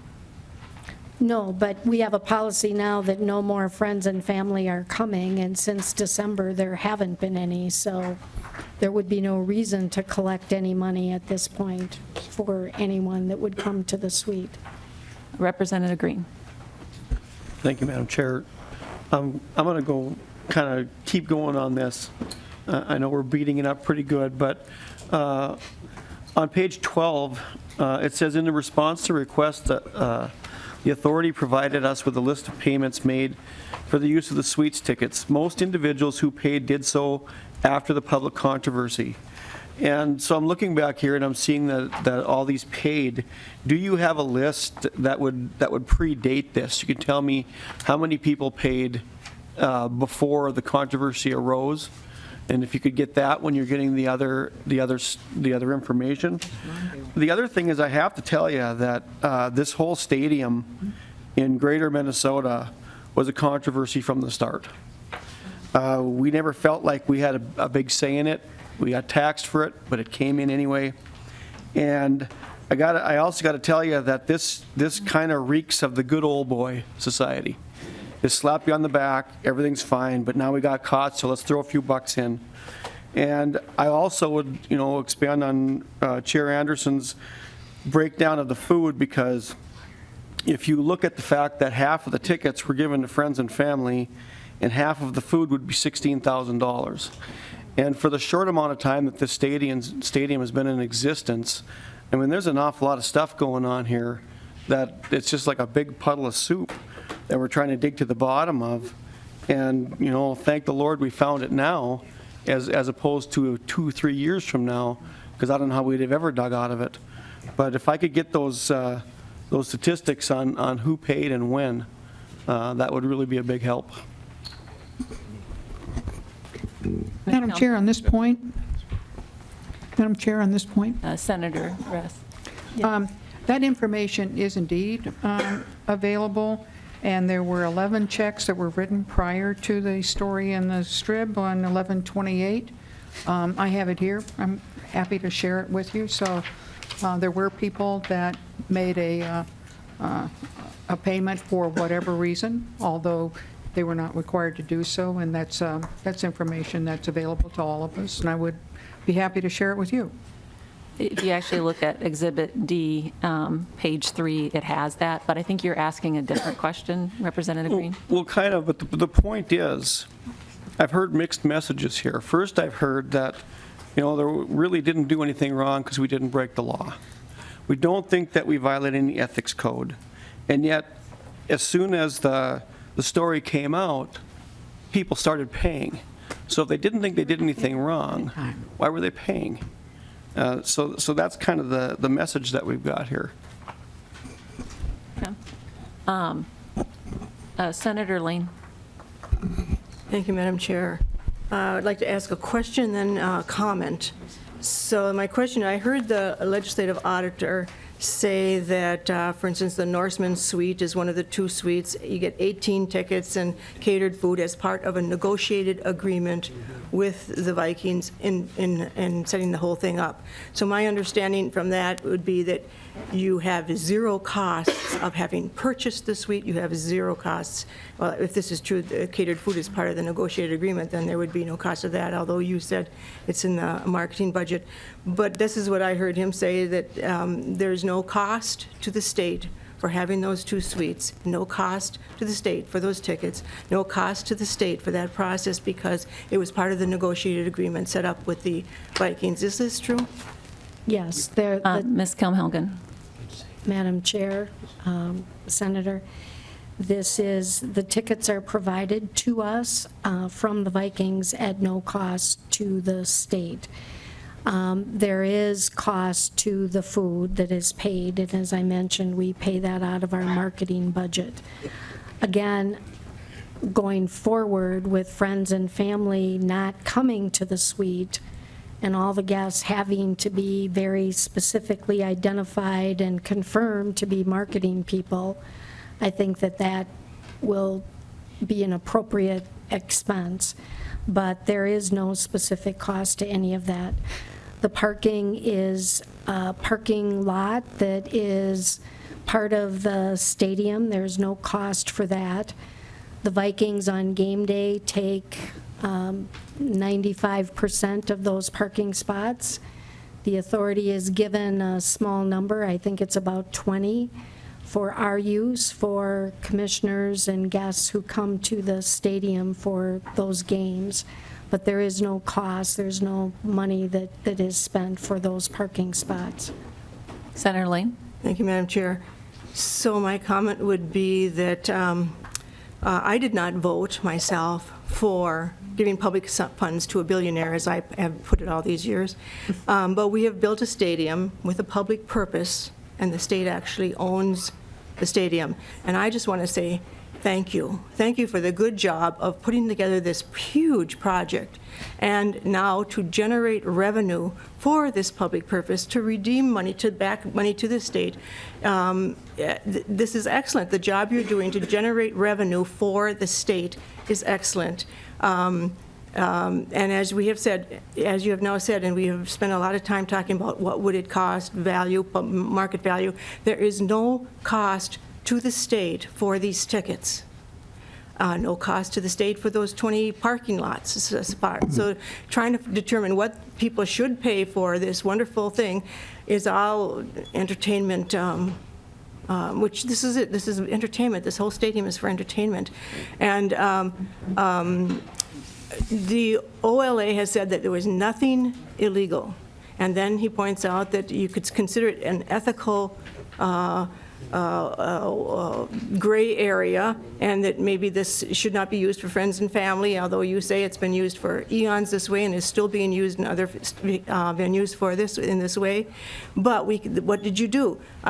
Just before I go there, I want to just say that before Senator John Marty did the gift ban for legislators were invited to events in which they got a lot for free. It was standard. It was I'll get my supper tonight because I'll go to such and such an event, is what I hear. Is before my time. And a lot of people have concern, and there's a certain expression that John Marty uses for his own, the GD got John Marty gift ban, we can't do this anymore. So it's like, almost like sometimes you get to the point where you get too outrageous about this, and it's the pot calling the kettle black, or whatever the expression is. It is, you have to honor the ethics of these things, but it isn't that because you're evil. It isn't because you have an intent to do something wrong. It's just that you're following the ethics of whatever is expected of the time. And right now, the Campaign Finance Board could fine you, in fact, for doing something that you go, oh, geez, I didn't even know I was doing it wrong. And then you learn and you correct it. But you don't then get called evil. You don't get run over the coals for having a poor intent about it. It's just you learn. And in this particular case, they were following the venue that had been used for a long time and as is still being used, to use it in this way, and they were called on it and said, this doesn't feel ethical. It doesn't feel ethical to the people. Fine. We have changed it. It is done. It is over with. We have changed it. I don't understand where there would be lack of trust in this. The experience of all these years, even me, who did not support giving public money to the stadium, have no problem with the way that you have handled the job that you have been given and the way that you have responded to the concern that this was unethical in that sense, but not illegal. And I thank you for that. And I just wish that we would not be so outraged by something that has been corrected, the same as we experience ourselves in our job as a public servant. Senator Jasinski. Thank you, Madam Chair, and Ms. Kellen Helgen. Just with all this discussion and kind of a follow-up on that, so in your own words, can you tell us why you think the handling of these suites have caused the reaction statewide? Ms. Kelm-Helgen. Yes, Senator. It is my belief that while this has been a practice that has been in place at the Metrodome and at all stadiums, not all stadiums, at some of the venues, and I think it's generally been reported on in the press, I don't believe that the public really had known that this was happening. And I do think, and this is where I have been really clear, that I have heard the public speak loudly saying, this is not okay to bring friends and family to the suites. And I've heard it, and I have responded to it individually. And I just want to say, I've been in public service for most of my life, and I have always acted ethically, and I've had a moral compass that has guided all my decisions. And I just want to be really clear, and I thank the Senator for acknowledging that we can make mistakes and we can misjudge that practices that have been done and seemed like was okay for many years change. And I definitely heard it, and I changed it, and it's not the message that I want out there. And I think that's been really clear with the public, that they in no way support bringing your family or friends to the stadium ever, anytime, any place. And I've heard it, and I've responded to that. Senator Jasinski. Madam Chair, thank you, and I agree. Thank you. So I've got a question, getting back to the payments on the Exhibit D, page 3. You have the two columns, though, the check date, the date that the check, I assume, has on there, but then the actual deposit date. And the first one that I'm looking at is for Commissioner Lindsay. It's the top one on the list, and the check date is September 7th, but then the deposit slip date isn't until November 17th of 2016. Can you tell me why, in that circumstance, we have a 2-month gap, over a 2-month gap in the deposit? When you look at all the other deposits, they are pretty much dead on the same day that, almost the same day that they were received. Yes. First of all, I can't speak for Commissioner Lindsay, but my guess, I know that the date that he attended was September 7th, and I would guess that that's why he put the check date there. The only thing I know is when we received the check and deposited it. I will say that we didn't always deposit the checks on the day that we got them, but it was always within a week. So you're not going to see, it's not like we got a check and kept it for a month before we deposited it. So the deposit slip column is the accurate column of when you received the checks? Generally, I would say they could be a day or two, you know, a couple days. We didn't make deposits. We don't make deposits every day. Okay, thank you. Representative Johnson. Thank you, Madam Chair. Just a couple questions to testifiers. Now that the project is near complete and SMG is in charge of operations, is there, first question, is there a need for 2 full-time managers on the Madam at the Chair, stadium? Mr. Mondale. in your packets is the roles and responsibilities of the chair and myself focused on the ongoing operation of the stadium. Basically, the chair is the external marketing, public-facing entity. My job is to make sure the contracts are complied with, and we're making sure that all the financial things run on time, managing the consultants and those type of things. So they're very different roles. Sometimes we're in the same meeting, but oftentimes we have separate. I'll be in an IT implementation meeting. We still have $1 million of IT to implement, and the chair will be in a meeting about The commons or the commons or something like that. So, you know, generally, you know, in the stadium legislation, there was an SDC group, which I mentioned earlier, Stadium Design and Construction, and all the decisions on all the financial decisions and others on the construction were to be approved by those 4 people, and it was the chair and myself from the public side, and Mr. Poppin and Mr. Becker on the team side. We spent a lot of time together.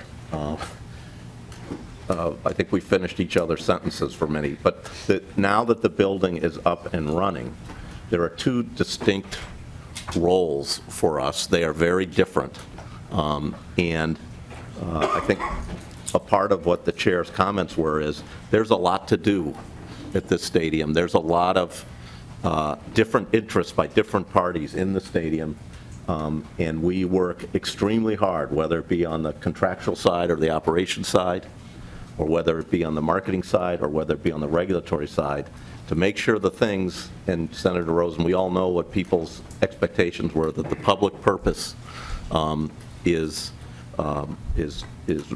represented well as we go forward. And I think having one person do 2 people's jobs, they don't you just can't, there's not enough time to be the external person and the internal person all at once.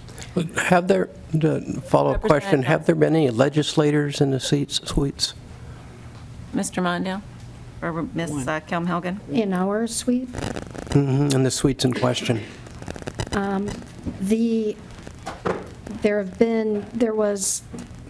there were legislators, and two legislators have been in our suite.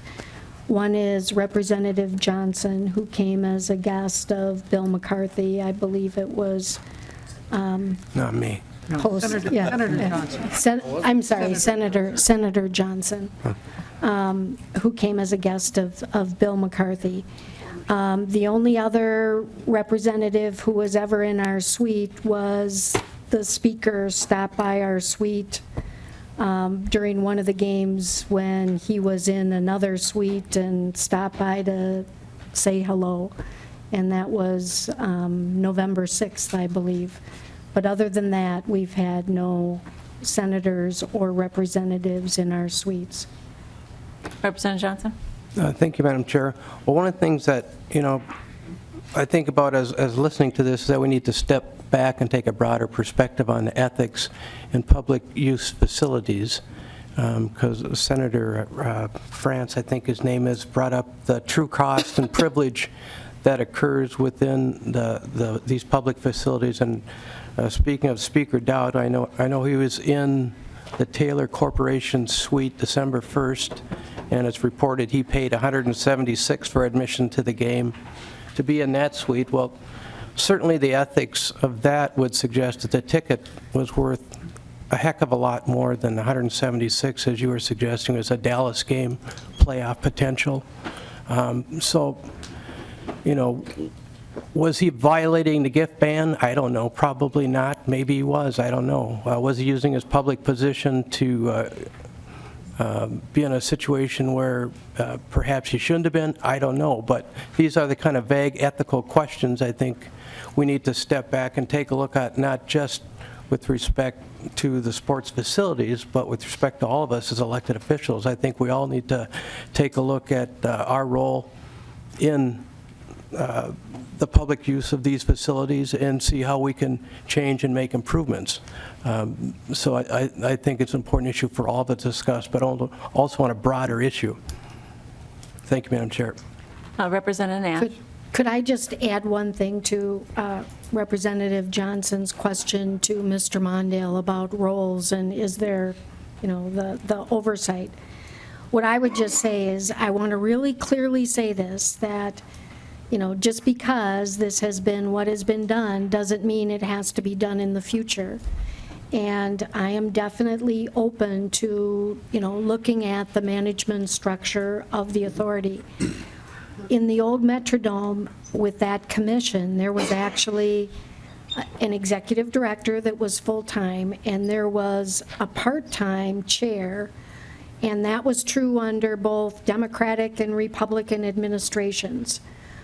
Former Representative Terwilliger, State Senator Terwilliger, Senator Terwilliger, was the chair, and he actually ran a bank at the time, had another job, but he was paid, I think the salary at the time was like $68,000 to work part-time at the authority, or at the then commission. And it was more just the external face. They weren't selling anything. But right now, a big focus of my job is all the big bids that we're doing from a sales and marketing perspective.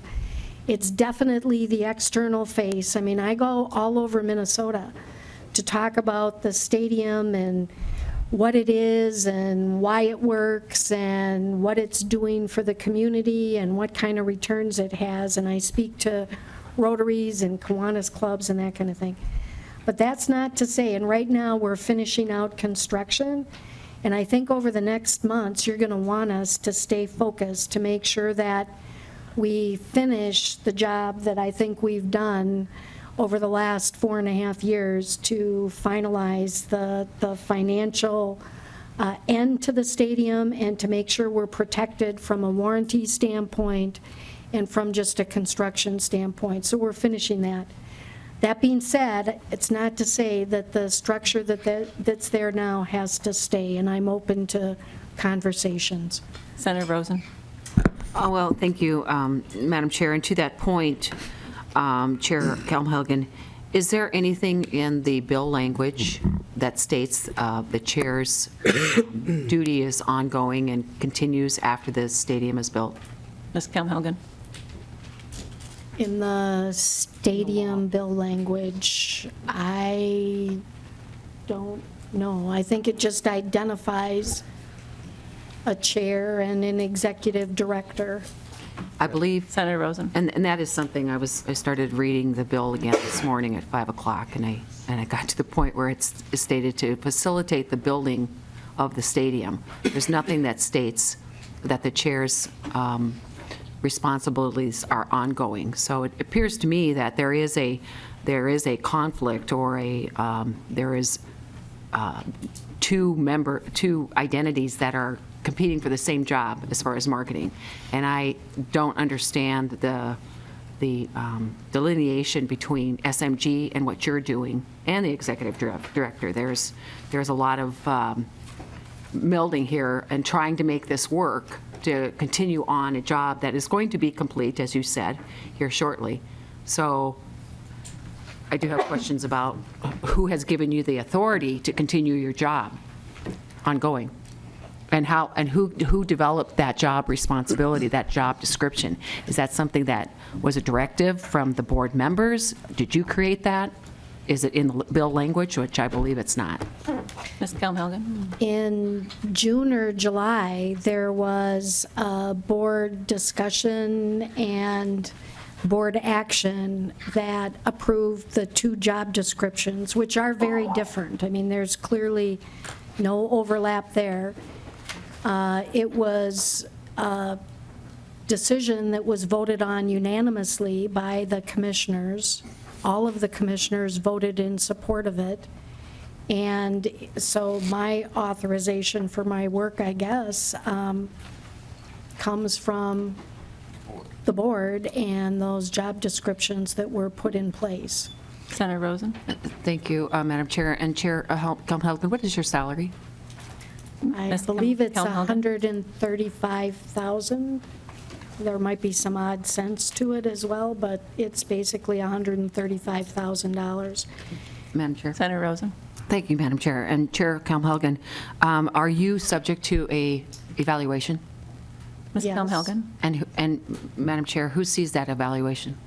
Ms. Kelmhagen.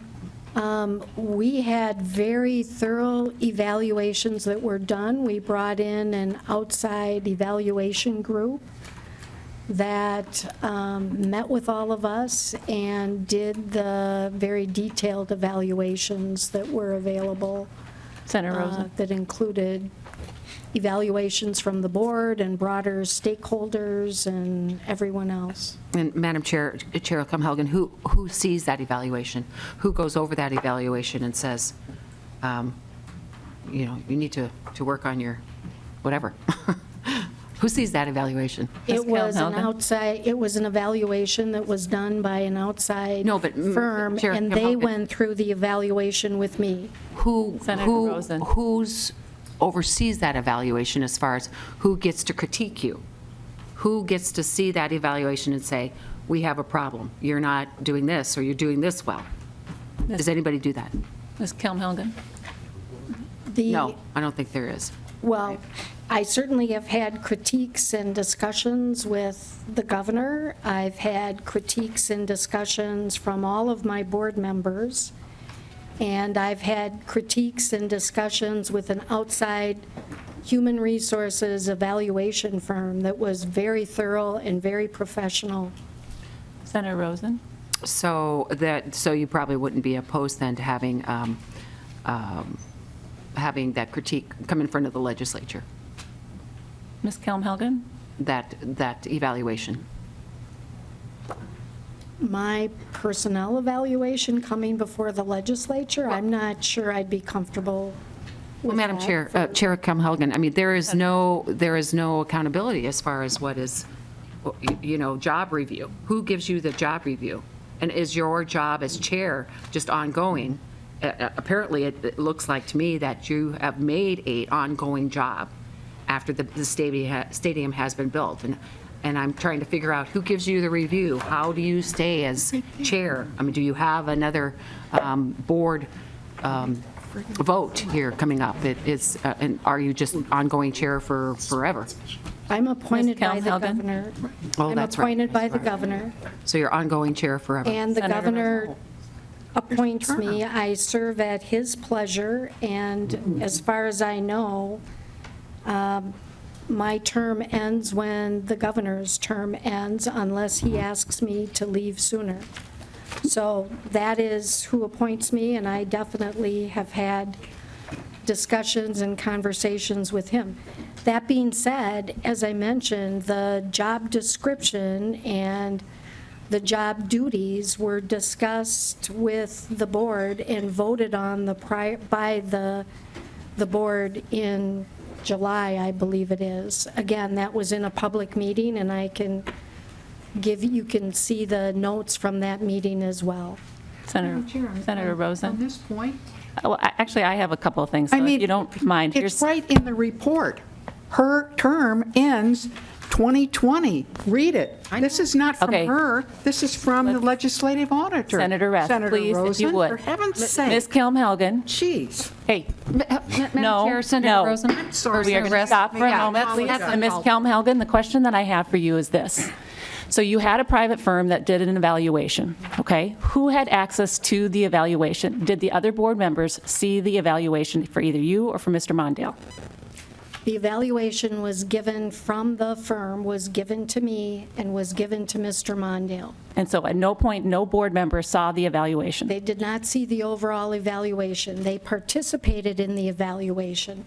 So the board themselves did not see or vote on the evaluation of your performance or Mr. Mondale's performance? They did vote on my performance in that they voted on my salary and they voted on my job description. But they did not take a vote on, they didn't actually see the evaluation that was They didn't performed see by my the independent. personnel job performance that was done by an outside firm through a human resources firm. Okay, That so is- they Madam didn't Chair? get a chance to Madam see Chair? an outside collection of the Madam Chair? evaluation at all. Is that correct? Madam Chair? I just want to verify. So they did not see the evaluation, They did not so see when the they, evaluation, that is true. and when Ms. Kelmhagen, when they made Madam the Chair. evaluation, stop, I'm in the middle of Madam a Chair, I'm conversation. just really confused because I So thought our if you- agenda was about you the would auditor's not- report. There was not going to be, Madam Chair? they had no information before them when Did they her made job the vote performance, in was June, that covered correct? in the You auditor's are out of report? order, Representative Lilly.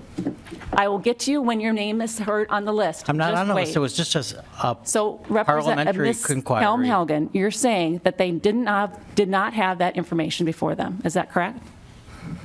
They had the information before them that looked at what work had been done, what my work had been, and where we were at in the project. There was a lengthy discussion about our job descriptions and what should be done. And every commissioner voted in support of the passage of those job descriptions. I am telling you, I am open to a different form of management. It is not this job and this specific position.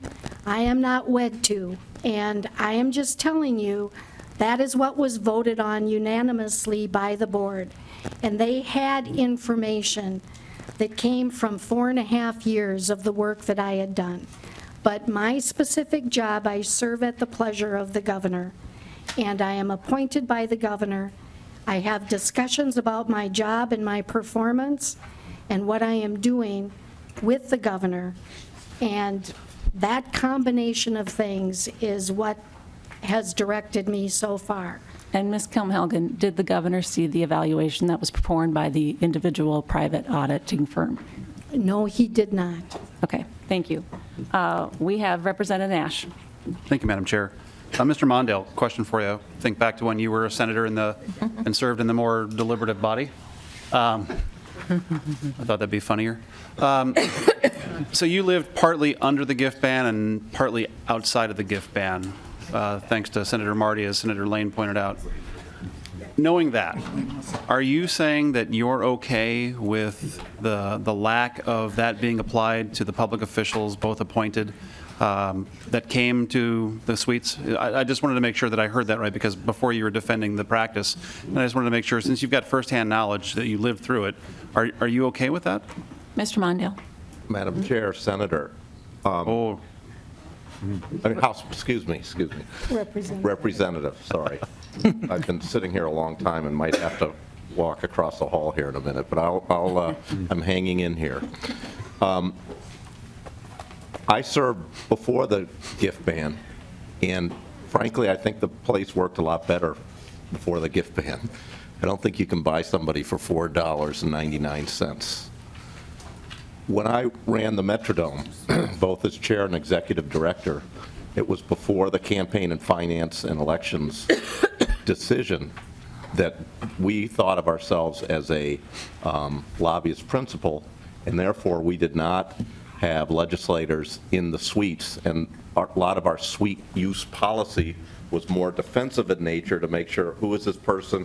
Are they affected by the gift ban? Because the old MSFC hired lobbyists, and we were, in our mind, in the legal opinion at the time, prior to the campaigns and elections ruling, were lobbyists, and it was on us that we could not give out tickets. Now the law has changed. I think the university, it was the issue for the university, saying, wait a minute, they're a public entity, hence that ban does not apply. So I'm just trying to follow the law here. So I've dealt with it back at the Dome under different laws or different interpretations of the laws, and on these. And I discussed the Jacob Fry being there earlier. I think that's helpful, but we're here to follow the law. You make the law. So I think what we would ask for is clarity on what the law is for all the entities in the region, and we will comply with the law. And so we're doing so now, we believe. Representative Nash? And Madam Chair, thank you again. Mr. Mondale, you served from 91 to 96. I think the gift ban came in 94. So just to be clear, that you did serve under that gift ban. And then one other line of questioning to help Senator Corrin out. We looked it up, and if I were to log on to the webpage or want to come and just use a suite, one of the Norseman suite, you'd charge roughly $25,000 to $30,000. Is that correct? Madam Chair, Mr. Representatives, Mondale. the suites are owned by a particular entity. So for instance, for monster trucks, in the use agreement, for monster trucks this Saturday night, if, make up a name, Target Corp wants to use their suite for the monster truck event, they will pay for tickets to the monster truck event. If not 50% of the tickets are sold, the suite is dark. So there is an ownership interest that a suite holder gets with purchasing a suite, which is a one-time cost with a lot of benefits, parking, et cetera, that goes into it. So I think the thing that we're struggling with is it's not an apples-to-apples comparison on what you get as an owner of a suite rather than somebody that just shows up on a one-time basis. And we did our best on trying to quantify that, but I would say it wasn't exact science, and I don't know, you'd have to make assumptions as to how to get the number 100% right, but it's a different kettle of fish. You can't call up US Bank Stadium and go, I want to buy a ticket to a suite. It's not allowed. So either the suite is open or it isn't. That is why when we talked about those cabins earlier on, Madam Chair, having a set of inventory where people can say, hey, I want to be up in a cabin and bring 2 friends, there's a price for that. And it's actually, we do well with that. But there's not, the suites are dealt with differently. Okay. Senator Rest? Thank you, Madam Chair. I just want to associate myself with the comments made by Senator Lane, but just taking exception to one thing she said in which she was very, very wrong, and that is she voted against the stadium bill. And I I think Senator Rosen, and I don't remember who the House, Lori Representative Lanning, I thought they did a stellar job in putting together that bill, and quite frankly, convincing a longtime skeptic of that to, in the end, vote for it, and I'm very pleased that that I did that. And I do think it is a useful discussion to talk about pre-gift ban and post-gift ban, and I certainly have served on both sides of that as well. I disagree with Mr. Mondale. I do think it's a better culture now with the gift ban in place, although we have changed it somewhat, loosened it up somewhat with the $5 and with being invited. If everybody's invited to an event, you can go without paying. But I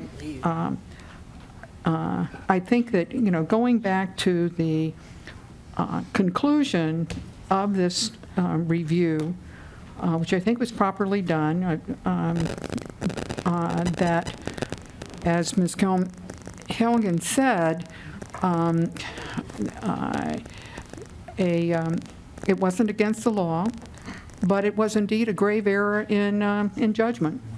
And having been reminded of that by the media, who many of us don't believe get everything right every time, and that happens frequently. But through that, and hearing from the public, changing that policy for the stadium, certainly changing it, we should change it for everyone. There shouldn't be any complimentary tickets to Target Field either. And I think that as part of the overall gift ban is something that we really should go forward with, although of course the gift ban only really applies to us as public officials. That gift ban, in a sense, applies on the other side. That is, the people who would be able to give the tickets.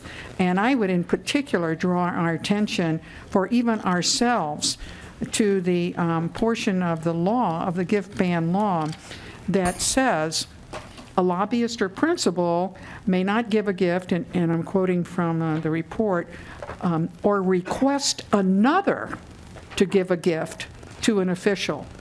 So if Mr. Wilf has a friend, Mr. Jones, who has tickets to the Viking Suite, Mr. Jones, it is illegal for an official to receive a ticket from Mr. Jones to sit in a Viking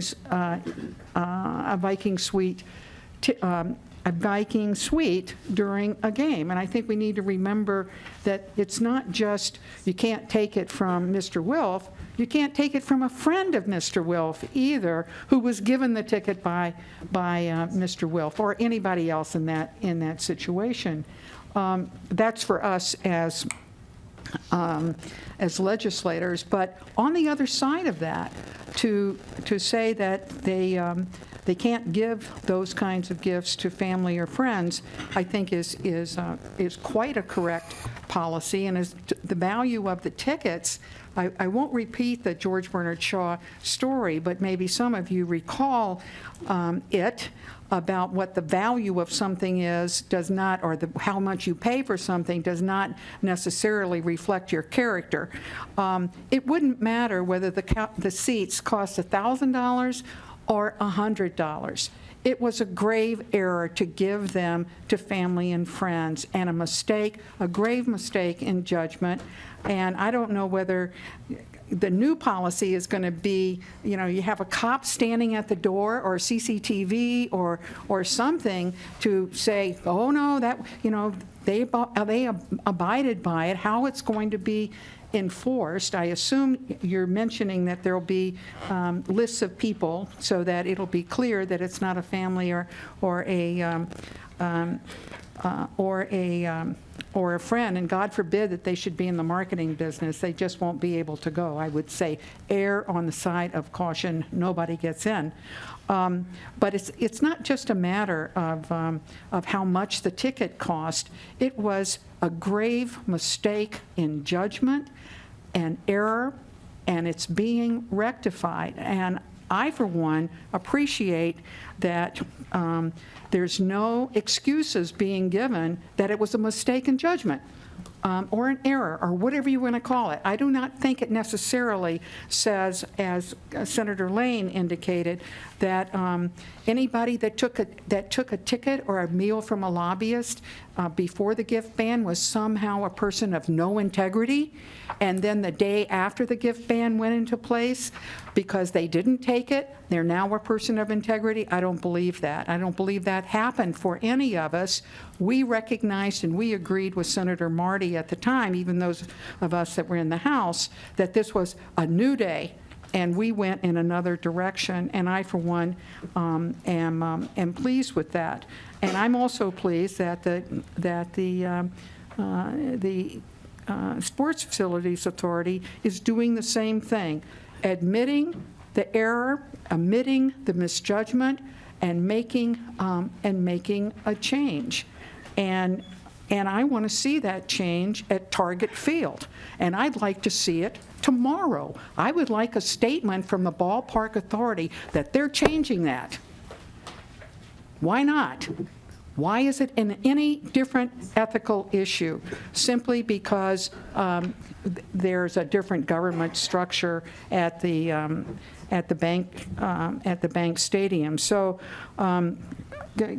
Senator Lane, I don't know if you heard me say that I think you were wrong in voting against the stadium bill, but I think you correctly characterized how we should be moving forward with that, accepting the acknowledgement of the basic premise of this report, legal but wrong, and moving forward in correcting that and having a more open policy and not allowing friends and family, even if they do have a business connection, that would be otherwise legitimate. And I do thank the chairs for this hearing. I think it's been extremely important that we hear from the auditor and hear the response, and that we move forward, whether it's with legislation or whether it's with additional oversight or whatever. I think this needed to be done,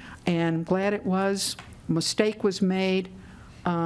Apologies have been given, and let's move on. So just so folks know, when this first came to light, I actually sent out letters to the other sports facilities asking how do they handle it. So I do have that information. I think that the legislation that Senator Rosen and I are carrying could be used as a model for fixing this problem for all the entities that we have here in the state. But Ms. Kelm-Helgen, I just had a question too. I think you said it was 7 employees. Were bonuses provided to the employees at any point? Never. Okay. We've never given bonuses. And is there a policy by the board itself to not provide bonuses to the staff? It's never really been discussed. I think that from Ted and my perspective as government employees, we don't really see it as a bonus type situation. Okay. So it's never really been considered. Okay. Representative, Madam Chair, I just wanted to tell you, one of our staff did get the information you asked for. That cabin and lodge area and trust bar has so far, from August until today, which is 7 months, has generated $192,000 for the authority that has gone to the state. So I do think that from, licensing those suites and having the ability to get that over time is going to be very beneficial to the state. And Ms. Kelm-Helgen, of that $192,000, how much actually goes to SMG? Well, the agreement that we have with SMG basically works like this. all of the revenue comes in, it comes into, one pot of money. The SMG pays 100% of the operating costs for the stadium all year long. Before they take $1 in fee, they write a check to us that will go in our capital reserves to the state for $6.75 million. Following that, the next $500,000 goes to pay their fee. Right now, from a budget perspective, that's about what we think is going to happen. If there's any further revenue over and above the $6,750,000 plus the $500,000 of their fee, the next $1 million is split between the authority and SMG 50-50. So the state gets half of it, SMG gets half of it. If we would ever be lucky enough to get revenues over that, 75% go to the state and 25% go to SMG. I believe, Ted and I negotiated along with our consultants and attorneys, I think a really good agreement on behalf of the state that protects us. Our primary objective was we wanted to protect the state from the risk of operating costs for the stadium, should the stadium operate at a loss, because we didn't know. What would the heating costs be? What would the we didn't know. So SMG pays 100% of the cost. We are guaranteed, we have a 10-year contract. It inflates by 3% a year. So the state is guaranteed to get that $6.75 million every year, inflating by 3%. SMG then takes their fee, and then the splits happen after that. So I think that, on behalf of the state, I think we're well protected, and I think we have some potential upside as well. That being said, that's why we are concerned, because SMG has this pretty significant revenue guarantee that they've made to us. We want to make sure that the balance is there to protect those public events and all those, state high school league and youth football and running and inline skating that are really heavily subsidized, and make sure that they are given the same attention and the same kind of staffing and that a concert gets or any other big revenue event as well. So that's a big part of our job, is to sort of balance all those purposes and to really watch, from a financial standpoint, when you have $30 million, which is our projected budget coming into a stadium, you've got to watch what's happening very carefully. And both Ted and I take a pretty active financial overview, and having some checks and balances there is important as well. Okay. Senator Nelson. Thank you, Madam Chair. Just in some final comments, and to address some comments that were made earlier, I certainly appreciate the fact when someone says, I've been wrong and we're going to change. I know that's important, and I've heard you say that, Commissioner, and I think that's a step in the right direction. But I do remain concerned about our earlier discussion, which was if something is not expressly prohibited in law, it is okay. And I cannot abide by that. And I don't think Minnesotans who've asked you to oversee $1 billion investment can abide by that statement. There are many things that are wrong, even though they're not expressly prohibited in law. And so I think that's something, I do believe there's been an important trust that has been broken here. And I think it's critical that Minnesotans know that this investment, this $1 billion stadium investment, is going to be managed forthrightly with transparency and accountability. And there will be decisions that need to be made that are not expressly prohibited in law, but they still need to be prohibited decisions. Representative Pugh. Well, Senator, can I just respond to that, because that's a really important statement. I never said unless it's expressly prohibited in law, I think it's okay. I agree with you that there are many things and decisions that we make every day that are not expressly prohibited in law, but that I would look at from an ethical standpoint that I would not do and would never expect that anyone else on our staff would do it. The only thing that I have said is, this has been, and I mean, I think it's important to accept the fact, and I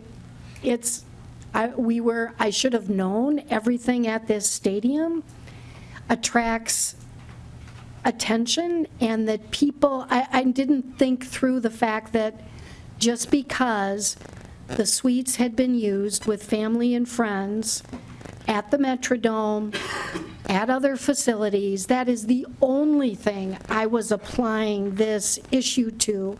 And again, I was wrong. We made a mistake. It was an error in my judgment. And if I could go back and redo it, what I would do, frankly, and I've said this to some report, I think it was Mr. Tevlin when he interviewed me, if I could go back and redo that, what I would do is I would have a board discussion about it in public to say, I just want to be clear, we have these suites. The policy has always been that family and friends have come to the suites, and I would have had that public discussion. And then we would have gotten reaction before we started bringing family and friends. But the only other thing I want to remind everybody, and again, it's, I know to a certain extent it sounds like an excuse or defensive, but it's true. You have to remember that when we were opening this stadium in August, we were opening it 6 weeks ahead of time. We were completing construction. I've never in my life had something that all came together in such a major way with so many different things happening at once. So again, as I look back, it's not a reason, it's not an excuse, because to your point, and Senator Rest and Senator Rosen, we should have known better. But there was so much happening at the time that some of the process that we normally would do and take care of, we maybe didn't do at the expense of all the other things that were happening. And to that extent, I apologize. But I don't want to Senator leave. Nelson. I need to correct the record that. So, Madam Chair, let me just be very clear. My concern is not that one made a mistake and said it's wrong and I wish I would do things differently. I understand that, okay? But my concern is about on the MSFA page 5, in talking about the paragraph talking about the authority, is kept it in mind that the auditor did not find the authority violated any law. But then, I'm not sure who the authority is. I'm not sure who made this statement. The authority objects to being judged by a nebulous standard that is not laid out in any governing law. That is the statement that causes me great concern. And that is exactly what my comments were addressing. Well, and I think my concern is that this whole concept of the stadium suite usage is not new. It didn't just happen with the Star Tribune article coming out. I mean, there was commissioners that served on the board with you that had expressed concern, or they themselves had taken the steps to not take the free tickets, but instead pay for it out of their own pocket before any of this became an issue. So my concern is why wasn't it addressed at that point, and why did you take that as a good indication of, hey, we're probably not doing something right? Representative, Madam Chair, I'm not sure what you're referring to, but we had discussions with all the board members about the suites, the marketing focus, and the use of tickets. And I can assure you, not a single commissioner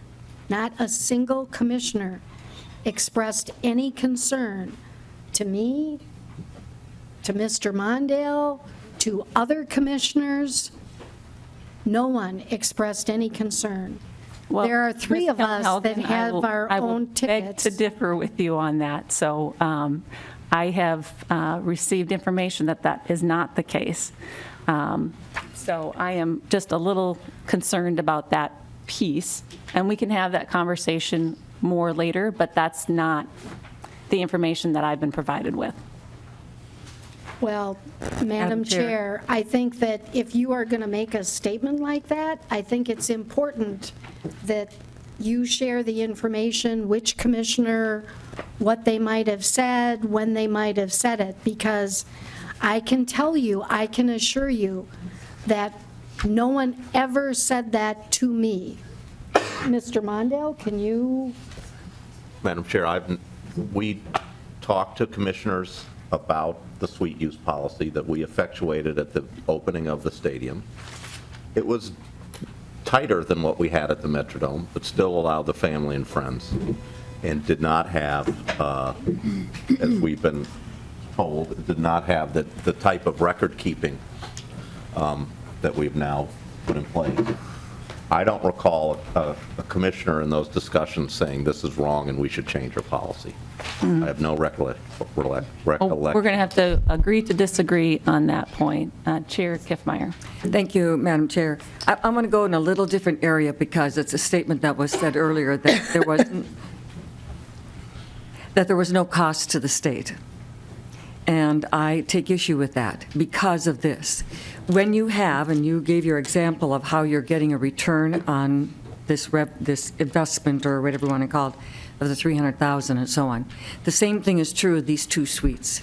So if these two suites were in the sales and there was revenue from those two suites, there would be revenue. And when you don't have that revenue, then you have a loss of revenue. That is a loss of revenue. And so there is a cost to the state when you have a loss of revenue because those two suites, which are owned by the state of Minnesota, are not in the ability to be sold and then thereby gain revenue from that. And so that's just my point, that I think to say there's no cost to the state is not seeing the whole picture, I believe. Senator Kiffmeyer, to your point. Michelle Kelman-Helgen. Madam Chair, to your point, we are expressly prohibited from selling the tickets that are given to us by the Vikings. It's in the use agreement that we legally cannot sell those tickets because all of the revenue that comes to the facility from the Viking game is revenue that goes to the Vikings, not revenue that comes to the state. So we are not allowed to sell those tickets and to keep that revenue for the state. So that would have to be something that we would go to the Vikings to ask them and we would have to change the use agreement to allow us to sell those tickets because we are expressly prohibited from that. Now, as far as other events. I would say that is a very valuable, we're talking about negotiating a really good deal, and so we're tied to two suites then that, I find that interesting, but that answers my question anyway.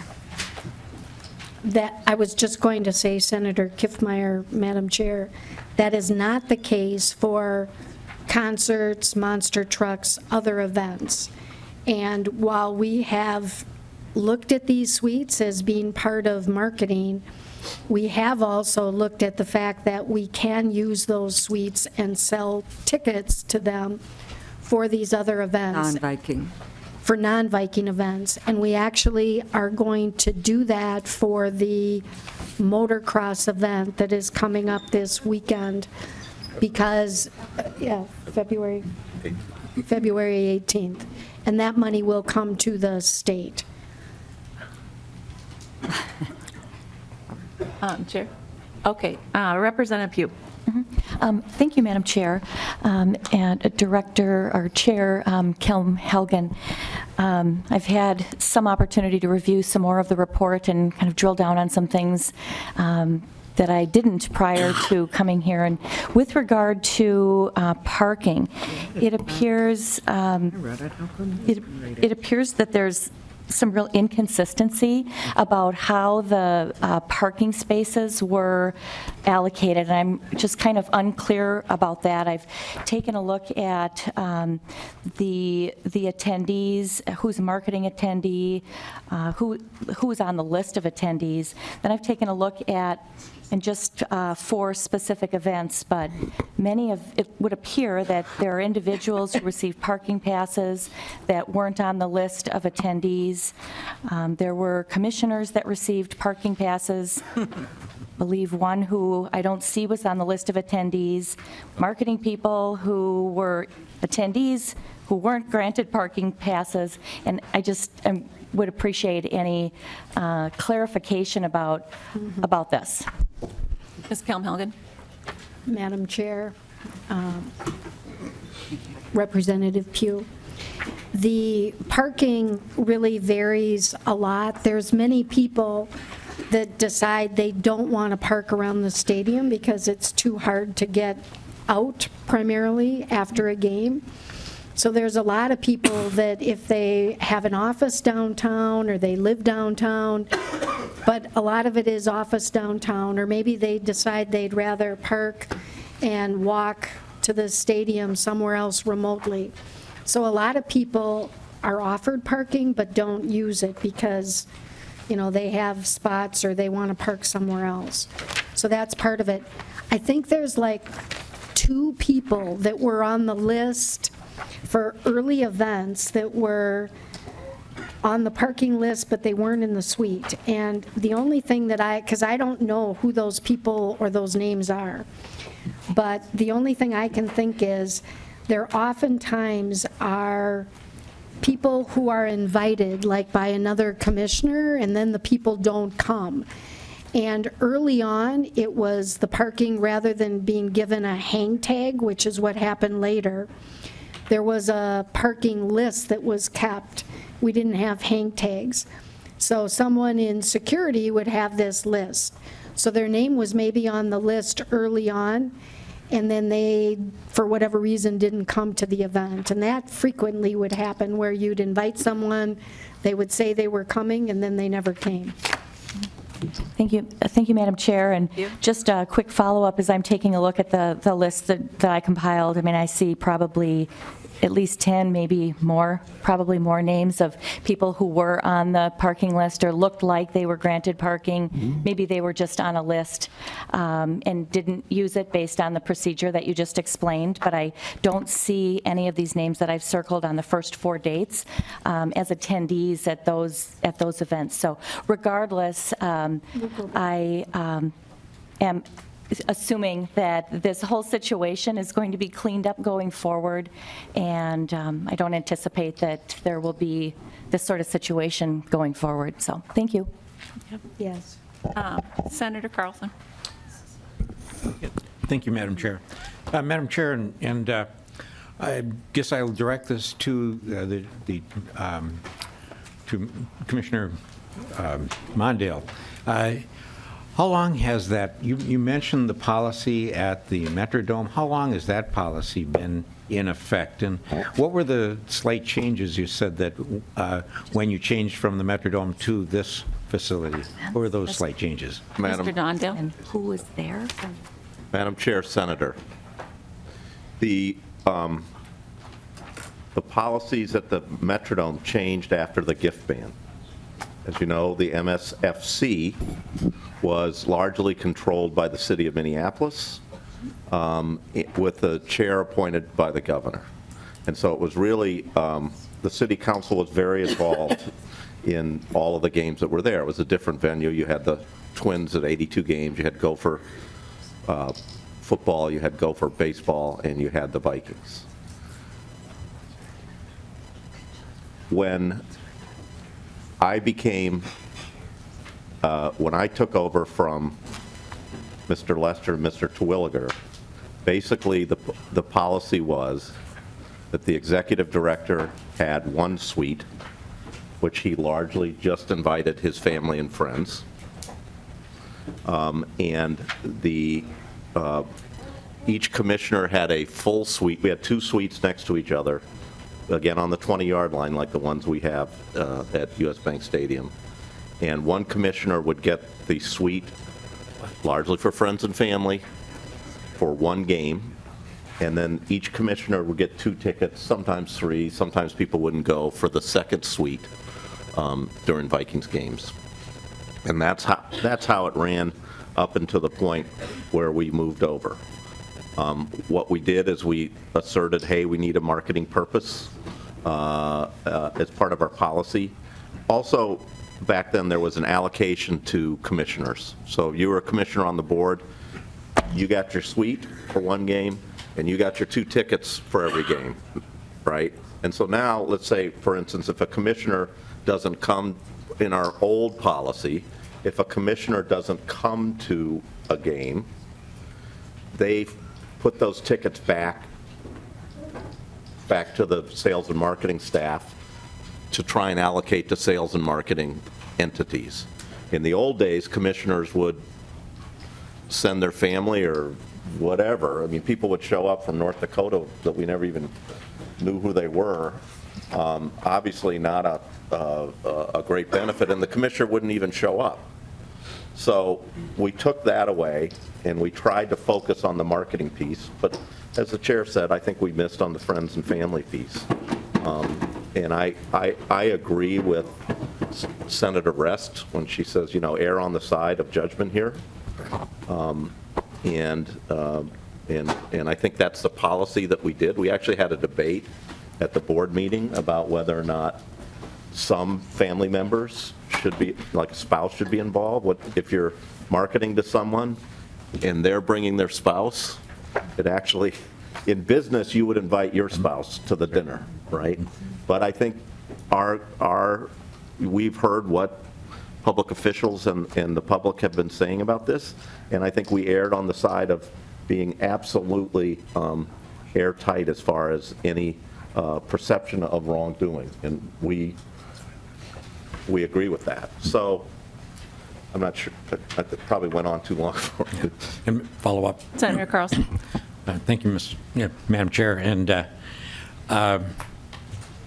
Mondale, can you assure me, and by the way, I believe the MSFA has 6 lobbyists, and can you assure me that no lobbyist ever comped any of these? I think you had one legislator come there. There's never been a comp, which would be a donation from a lobbyist? Ms. Kelm-Helgen? No. The lobbyists that work for the MSFA through the firm have had no involvement in the suite whatsoever. Have never invited anyone, never been part of any of that. Okay. Senator Carlson? And now, I asked the auditor this question, and he said that it wasn't in the purview of this examination, but other legislators have obviously been in other suites, and I don't know if they're with lobbyists or whether they've been comped in any case. And I'm wondering if, for the group here, that's really the next stage is how are we behaving when it's not the MSFA? And and I think what Senator Corrin said is that's probably true, is that these seats are worth an awful lot, and that if anybody is accepting a seat and not compensating for it, then they have actually violated a law. And then you could go back, I think, a little bit further and say, how many times has a legislator been comped for something related to this stadium? And I think maybe we should be looking into that, and maybe we should be finding out, where all the money has gone. And and then also another thing that I just want to say that the legislative auditor was not part of also is, we have to recognize that when I joined the Chamber of Commerce, I got a letter from the Twins saying that, and with a little baseball bat, this was before I was elected, a little baseball bat, and it said 67% of the seats at the Metrodome for the Twins are owned by businesses. And I'm thinking, wow, that's really something. And, and you see a lot of children there, and you see a lot of wives, and you see lots of people who are not part of the business that owns those season tickets. And I know that, behind first home plate in the target field, there's a lot of businesses that own those seats. And this is a business expense, which means that it's pre-tax dollars. And I'm concerned about that we have a lot of people that are going to these stadiums on pre-tax dollars. And that might be something that we want to look at. I don't want to say, let's have an audit of every suite, but you know what? Minnesota is losing a lot by people writing off all of their habits and their hobbies. Thank you, Madam Chair. Representative Ward, you've got the last question. Thank you, Madam Chair and committee, for your patience. And to the testifiers and the auditors, thank you. This has been extensive.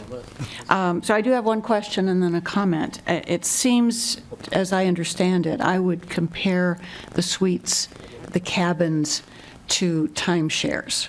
So someone gets to use them at different times. They could use the whole one. That's a question, so that I understand a little bit better as you've talked about this ownership and using it. Yes. Ms. Kelm-Helgen. Madam Chair. The cabins are more like, I would compare them to like small club spaces. Mm-hmm. And they have seats in them, and the big difference is, from the Vikings perspective, for Viking games, all their individual suites are sold to a company or an individual for a year. They buy those, they have it for a year, they can go to concerts, monster trucks, Viking games. They have to buy our tickets for those other events, but they can use it for whatever they want to. These cabins and the lodge and trust bar area are different in that they are sold game by game. Mm-hmm. So they're like a party suite that the Vikings would have. For us, they're for a concert, they would be sold either individual tickets or to a company or a group or whatever. But they are not, they're available to us, like we can't sell other than to that suite holder that bought it for the year. If their suite is dark, we can't resell it. With these cabins, they are available to us to be sold for all of our events as well.